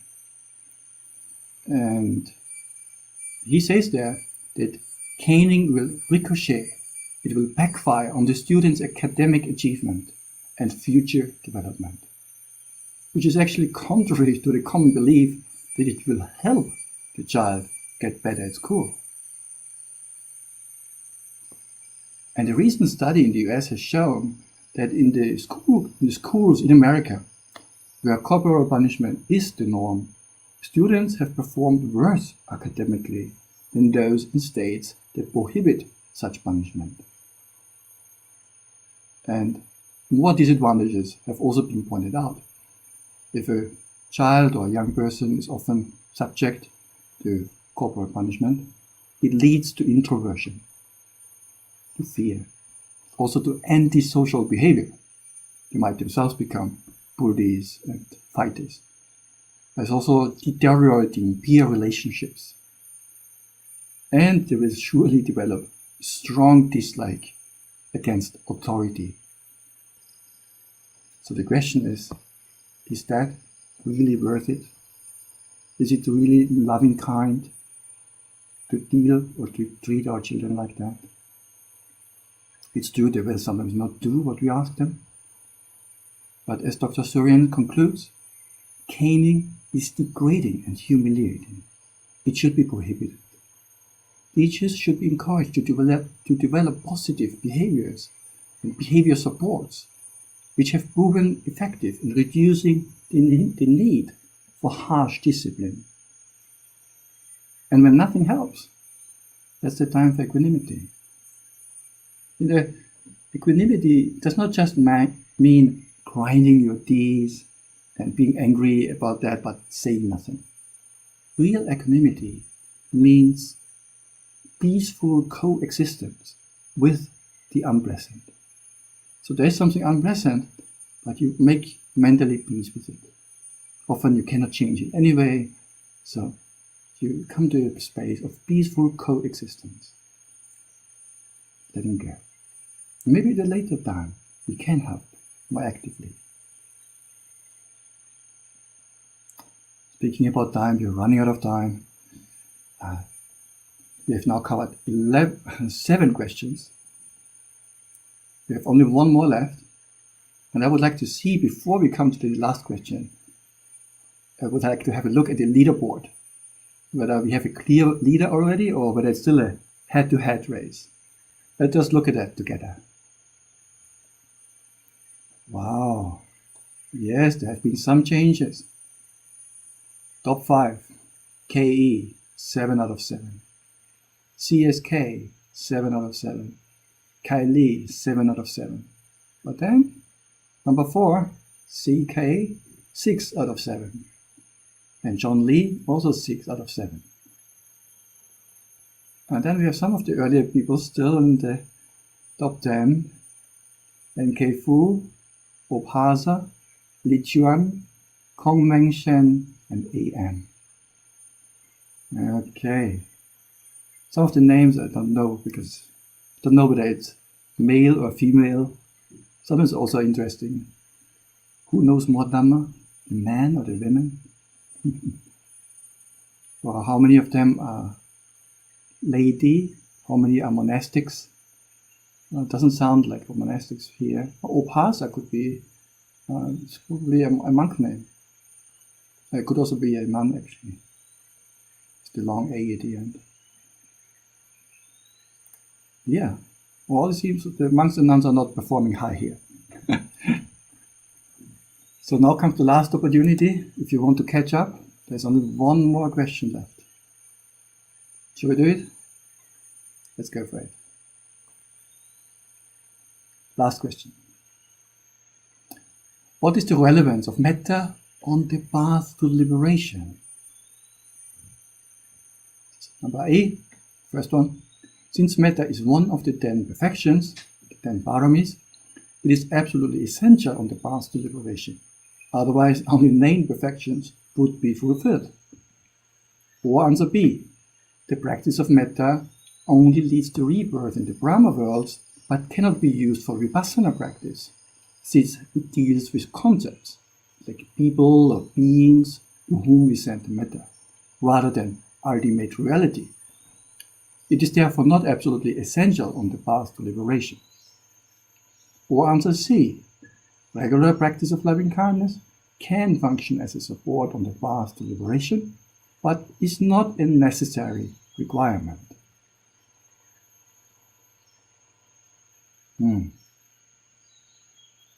A, B, or C.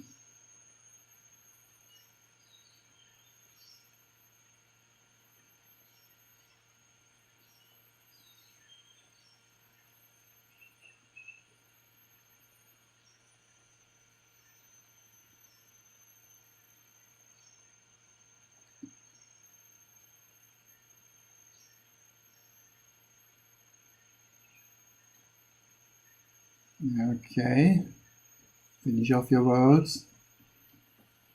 Running out of time.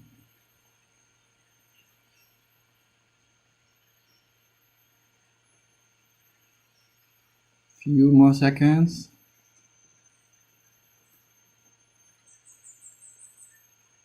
All right, let us see how you have voted. 56% say answer A is correct, because metta is one of the 10 parami, which is correct. It's absolutely essential on the path to liberation, otherwise there are only 9 perfections. But then also so many people say answer C, even though it's not the majority, that the regular practice of loving kindness can function as a support for liberation, but it's not a necessary requirement. Let us see what is the correct answer. Majority. Majority, I'm very sorry for you. You're not correct, because answer C is correct. The regular practice of loving kindness can function as a support on the path, but not necessarily. Let me explain. First off, Noble Eightfold Path. Second path factor is Samma Sankappa, right thought. Right thought is defined as thoughts that are free from sense desire, from ill will and cruelty. So the mental state of non-ill will includes metta. So non-ill will, metta is the opposite of ill will, so non-ill will definitely includes metta. But it also includes a neutral, more neutral attitude towards others, right? Not every moment where you don't have ill will and anger, not every such moment you have at the same time a lot of metta. No, it's just a lack of ill will. So we should not equate completely the two. Like sometimes when you're driving the car from A to B, just looking out the street, looking at the trees, you don't have ill will at that time, I hope. But it doesn't mean that you're beaming with loving kindness, right? So there is something in between where there's neither ill will nor metta. Yet, metta has its role in the Noble Eightfold Path, and there can also be this active aspect of not just lack of ill will, but also the true loving kindness. So that's already the first part where we can find it. In the Noble Eightfold Path, in the second path factor.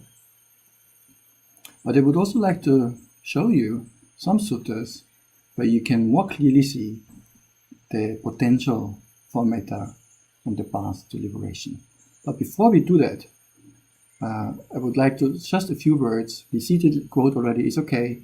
I just want to say a few words also on the answer A, which is that metta is one of the 10 perfections of the 10 parami. And without metta, it's only 9, right?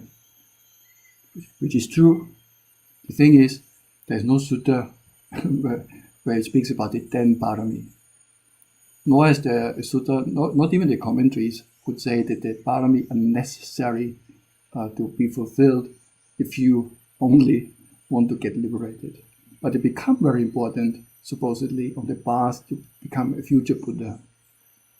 Now, in fact, also on a lower level, According to the tradition, they are also important for awakening. However, none of that is found in the early discourses. And there's another set of 5 qualities which the Buddha often mentions when he speaks about a person's potential for awakening, which are the 5 faculties, the 5 spiritual faculties. So faith, energy, mindfulness, wisdom, and one is concentration, or the 7 awakening factors also he often mentions. But the 10 parami are actually interestingly not found, even though all these qualities are found in the suttas, but not as a set. So the first argument for that reason already is not valid. So let us look at some suttas that relate of how can be the potential for metta towards liberation. The first one is from Anguttara 4.126. Here, bhikkhus, some person dwells pervading 1/4 with a mind imbued with loving kindness. Likewise the second, the first, third, fourth, above, below, across and everywhere, and to all as to himself, he dwells pervading the entire world with a mind imbued with loving kindness, vast, exalted, measureless, without enmity, without ill will. He contemplates, and now comes the important part, he contemplates. So first he's doing normal loving kindness practice, but then he contemplates whatever phenomena therein of that practice, of this metta practice. He contemplates these phenomena that pertain to form, feeling, perception, volitional activities, and consciousness, which are the 5 aggregates. So, of that metta practice, all these factors that are related to the feeling during that practice, the perception, the volition, the consciousness, and the body, he contemplates those things as impermanent, anicca, as suffering, as a disease, as a boil, a dart, misery, as an affliction, as alien, as disintegrating, as empty, as non-self. So basically, this is proper vipassana practice. Yeah? He contemplates the state itself, the metta, the perception of loving kindness. That's also impermanent. It was not there first, then you arouse it, and then it ceases again. It's also unsatisfactory. It's dukkha in that sense, because it doesn't last. It cannot give you lasting happiness forever. So it's also dukkha. So he contemplates it as a boil, as a dart, impermanent, and also as non-self. You can't control it. With the breakup of the body, doing this practice, then with the breakup of the body after death, he's reborn in companionship with the devas of the pure abodes. Now, what are the devas of the pure abodes? These are anagamis. Anagamis. That's just the next step below the arahat. So, based on the practice of loving kindness, then using that practice and contemplating the 5 aggregates involved with that mental state, the perception of loving kindness, he contemplates it as impermanent, as non-self, for example. And by that practice, this combination of practice, he makes it all the way to the Suddhavasa, to the pure abodes. The next quote, I'll show you one more, that illustrates the power of metta for reaching liberation, especially when it's practiced on jhana level, when it is supported by strong samadhi. Anguttara 9.36. Bhikkhus, I say that the destruction of the Danes, of the asavas, occurs in dependence on the first jhana, or the second jhana, the third, the fourth jhana. I say that the destruction of the Danes also occurs in dependence on the base of the infinity of space, infinity of consciousness, nothingness, neither perception nor non-perception, and the cessation of perception and feeling. So these are various states of samadhi in each of those can function as a base for the destruction of the Danes. Not all of them together. So for each one, the same thing is said and repeated. So the first 4 jhanas, and then the formless attainments, the classical ones, all the way up to the cessation of perception and feeling. Here, secluded from sense pleasures, a bhikkhu enters and dwells in the first jhana. And then, remember from before, he considers whatever phenomena exist therein, pertaining to form, feeling, perception, volitional activities, and consciousness. He contemplates them as impermanent, suffering, and illness, a boil, a dart, misery, affliction, alien, disintegrating, empty, and non-self. He turns his mind away from those phenomena and directs it to the deathless element. What is the deathless? Nibbana. How does he do that? So first he practices the jhanas, then he contemplates the 5 aggregates that have just practiced the jhana as a boil, dart, impermanent, also the jhana itself. And then he turns his mind away from that and inclines it towards Nibbana. He does not yet have Nibbana, he is not yet an Arahant, but he inclines it there, so he can take Nibbana as an object even beforehand. How does he do that? He contemplates.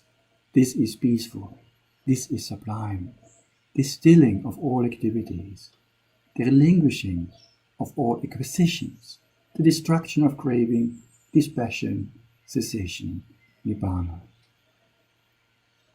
So he inclines his mind towards Nibbana. If he is firm in this, he attains the destruction of the Danes, means he becomes an Arahant. But if he does not attain the destruction of the Danes, then second prize, because of that lust and liking for the Dhamma, because of that delight in the Dhamma, then with the utter destruction of the 5 lower fetters, he becomes one of spontaneous rebirth, due to attain final Nibbana there, without ever returning from that world. Again, this stands for the attainment of non-return. The 5 lower fetters have been abandoned already. So he is an Anagami. How? Based on the support of the strong samadhi from the 4 jhanas, or it can also be the formless attainments, and contemplating that state as impermanent, non-self, and so on, and then inclining the mind towards liberation, cessation. And then it becomes an Arahant or an Anagami. So, we know that loving kindness can be coupled and supported by strong samadhi. For example, the first jhana, the second jhana, and so on. So, if you do that, then that practice, you can take it all the way to final liberation and arahantship. So, to conclude, while the practice of metta is not absolutely necessary on the path to liberation, there are so many other ways of how you can practice. It can function as a basis for vipassana practice and liberation. That's why answer C is correct. Okay, this was question number 8. Well, I'm really curious whether the leaderboard stays the way it was, or whether we have now a new leader or a winner. Let us have a look at the final result. Are you ready? I'll give you a countdown. 5, 4, 3, 2, 1. Who won? KE. Wow. 8 out of 8 points. Congratulations. Well done. Also very fast. Kylie. Also 8 out of 8. Only 2 people. Yeah. We're quite a sizable group today. Only 2 have managed all 8 questions correctly. But John Lee, where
Bante, we could not hear your voice.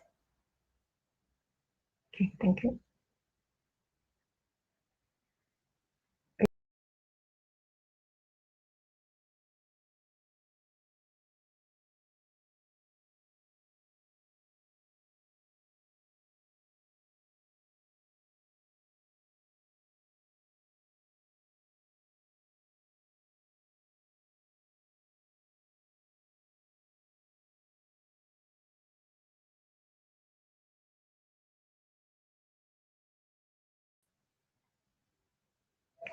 Bante, your mic may be disconnected.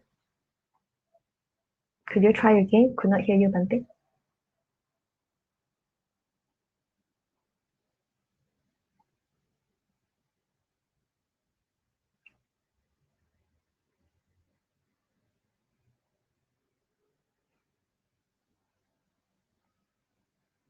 Sorry, brothers and sisters, there's some technical issues.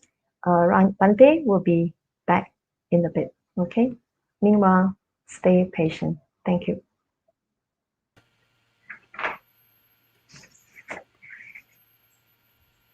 Yes, Bante? Okay, just finish Yes, off we the can screen hear you now. sharing. Yeah, Okay, we can very hear you good. now. Thank you. Okay, thanks for letting me know. So I assume somewhere at the end of the quiz, you were logging out, but I see you have posted, we have seen the results, so it should be okay. So we can, I think by now we can conclude that hearing the Dhamma, listening to Dhamma talks, reading the suttas, if you do this a lot, you will usually find this kind of quiz questions quite easy to answer. And if you did that, well, yes, congratulations.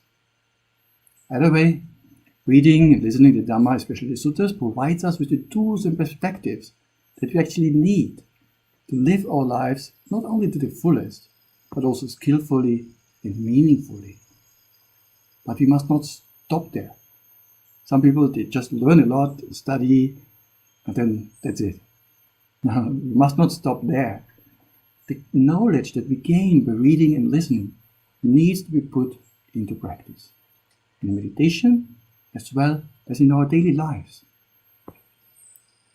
So we have now spent quite a significant amount, if you look at the clock, it's quite a long time speaking about metta, trying to understand it in detail, trying to understand the difference to normal love.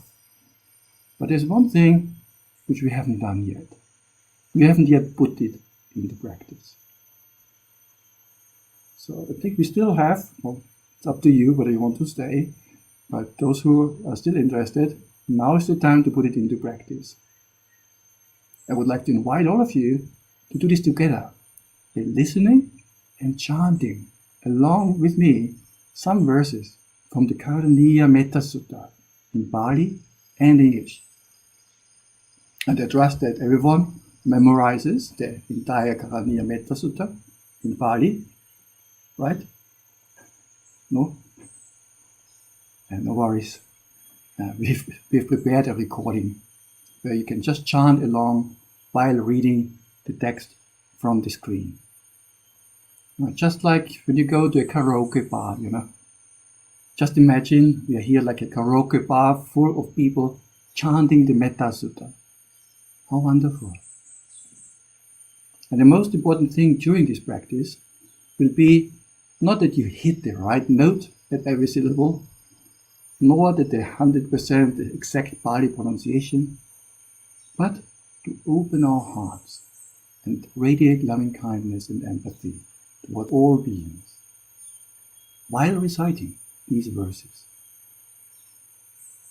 Let's do this together. Are you ready? Feel free to tune in.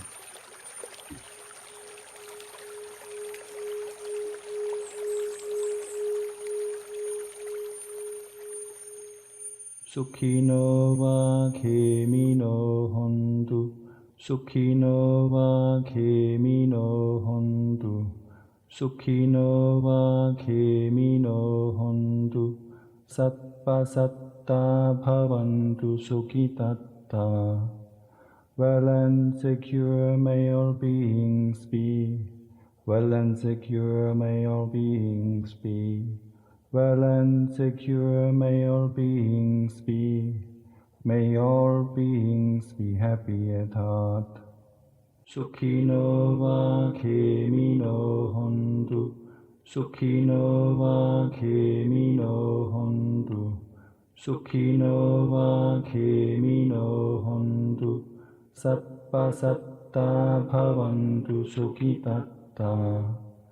Well and secure may all beings be. Well and secure may all beings be. Well and secure may all beings be. May all beings be happy at heart. Sukhino va khemino hontu. Sukhino va khemino hontu.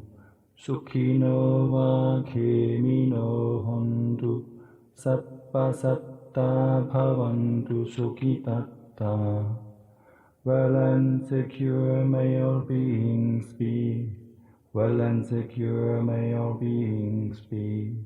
Well and secure may all beings be. May all beings be happy at heart. 2 more minutes. Sukhino va khemino hontu.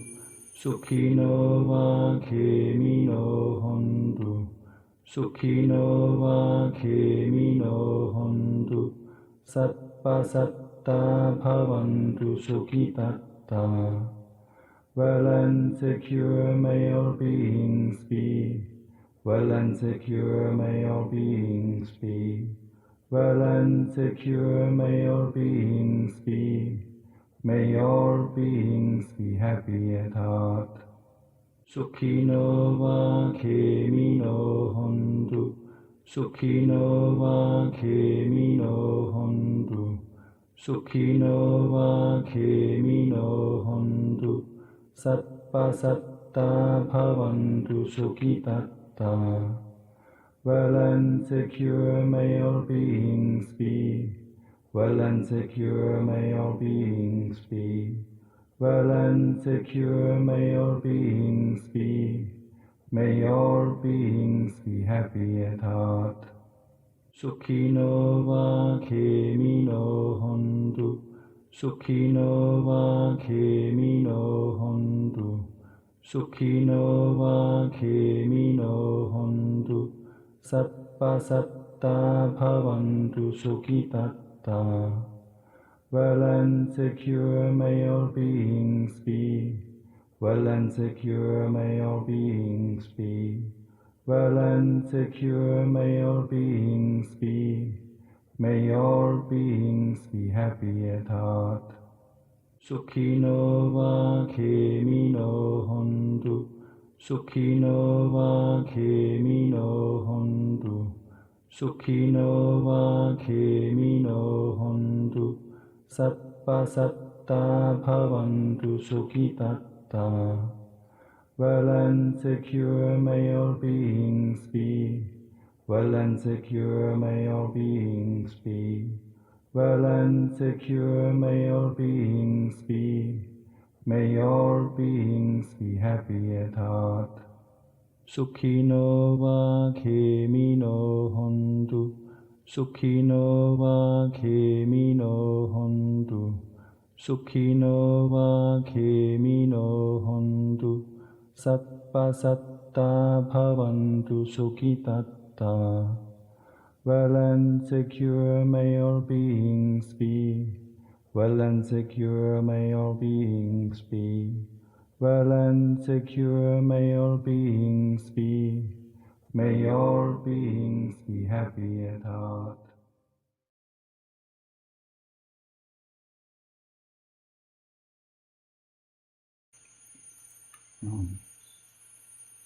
That was nice.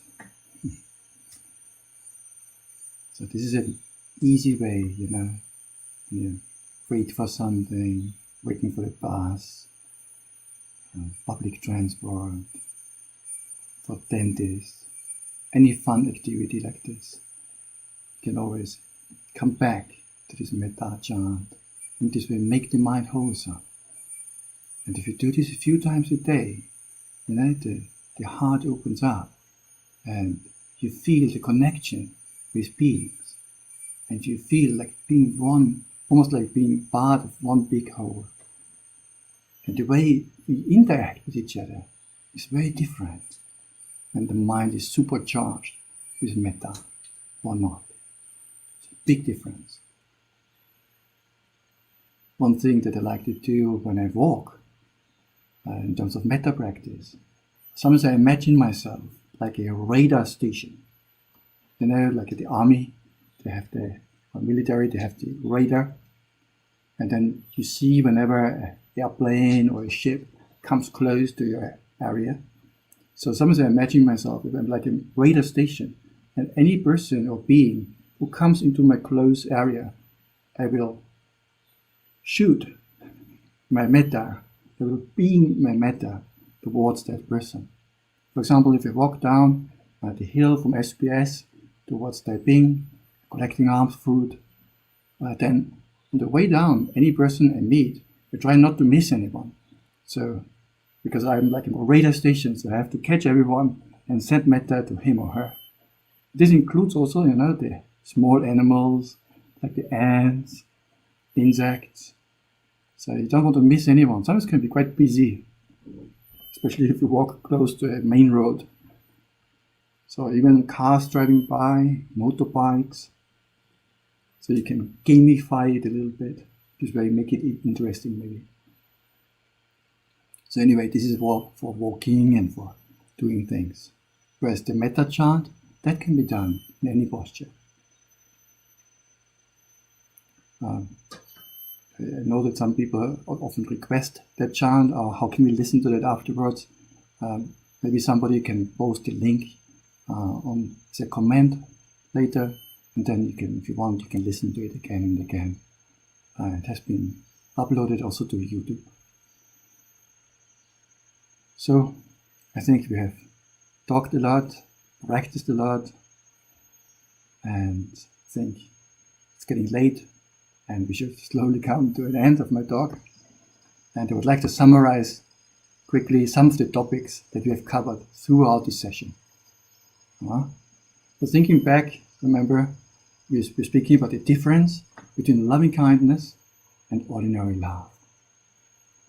The normal love is usually bound up with attachment, craving, clinging, being needy, whereas loving kindness does not have that. It's universal and it's not bound up with attachment. Then we spoke about 11 benefits of loving kindness, starting from sleeping well and having good dreams. Oh, that's good already, all the way to more important or serious thing as a support for concentration, having a good death even, and then having also exceptionally good rebirth, and can even attain higher stages of awakening. We also spoke about the advantage of starting loving kindness with an individual before spreading it to all beings. Because it's so difficult to arouse loving kindness with all beings. Well, how do all beings look? Their face. Well, difficult to imagine even, right?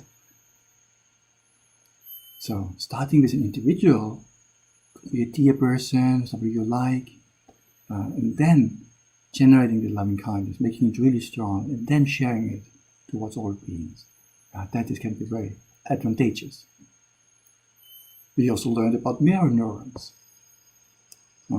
which, according to this neuroscientist Marco Iacoboni, he says they are the neural basis of our human capacity for emotions, such as empathy, which is very similar to what we Buddhists mean with metta. We learned that there are more effective ways of helping children to improve at school and in life than corporal punishment, which can lead to very serious long-term issues for the child and then even for the later adult. We discovered that loving kindness is not only beneficial in the here and now, but can also lead to good rebirth and even to final liberation, nirvana. And then, with the help of the quiz, You could put your own proficiency and knowledge about loving kindness to the test. And we discovered who were the foremost Metta experts in Malaysia. Now we know. Yeah. If you have a question about Metta, don't come to me. They are the people in the high score, the top 5. You can call them. And then lastly, we practiced Metta together with the help of the Metta chant. So I would like now to close our morning session with the wish that you will all be able to develop loving kindness to its full potential. Not only so that you can sleep well and have nice dreams, but also as a foundation for good relationships, for the overcoming of the 5 hindrances, for the establishment of samadhi, and even as a support on the path to liberation. Last but not least, so that nobody will ever diagnose you with ADD, affection deficit disorder, but instead, through the power of your metta, you will be loved by humans and devas alike. Sadhu, sadhu, sadhu. Sadhu, sadhu, sadhu, Bhante, for giving us the excellent Dhamma talk on Metta, citing the relevant sutta, more importantly, giving us the practical example for us to understand, and also sharing a little bit on Vinaya. May we now request Bhante to conduct sharing of merit. Oh, sharing of merit also, so late already. Yes. Okay, again. So in this case, I would also suggest, before we share merit, I would also like to explain a little bit what we are doing here. Because I know there are a lot of misunderstandings about sharing of merit. How can we actually give away our good karma to other people just like that? Like you make good karma and then you share it with somebody else, or you transfer it to somebody else. Well, that cannot work, right? Because we are the owners of our karma, the Buddha says. So how does it then work? Well, actually, really sharing of merit is like an invitation towards others that they can rejoice in your good deeds. It's like informing another person that you've done something good, but then actually they generate themselves the good merit by rejoicing, by being happy, saying sadhu, sadhu. So it's actually not your good karma that magically jumps over to another person, but by rejoicing, the other person makes him or herself new good karma. So in this way, our good deeds can function as a support and as an igniter for another person's wholesomeness. So I would like to invite you now, let us take 1 minute before we share together to mentally reflect the good deeds that we may have done today already. Even though the day is still young, but we already have spent a long time listening to the Dhamma, practicing the Dhamma. These are all deeds that we can share to hold some karma from that.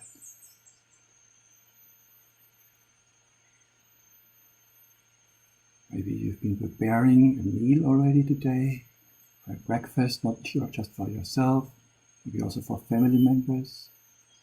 These are all good deeds.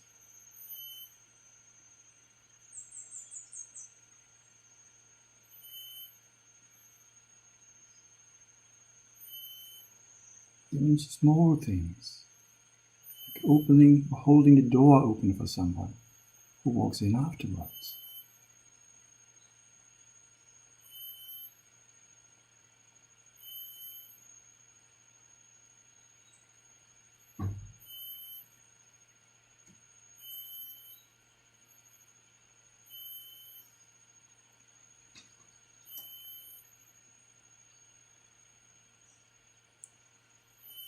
Okay, so let us now invite our departed relatives and friends to rejoice in the good deeds that we have made, together with all beings.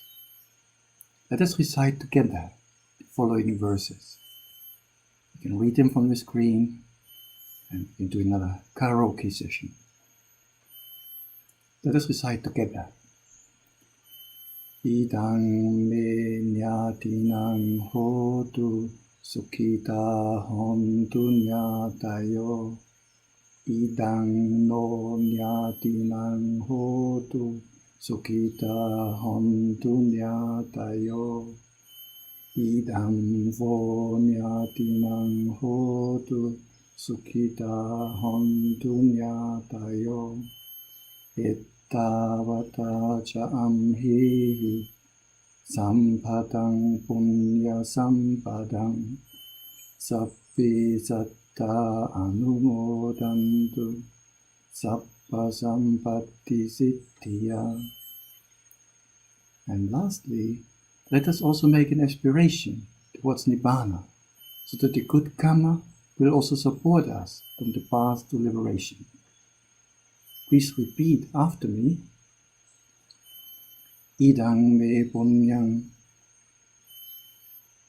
asavakkaya vahang hotu. Idang me punyang nibbanassa paccayo hotu.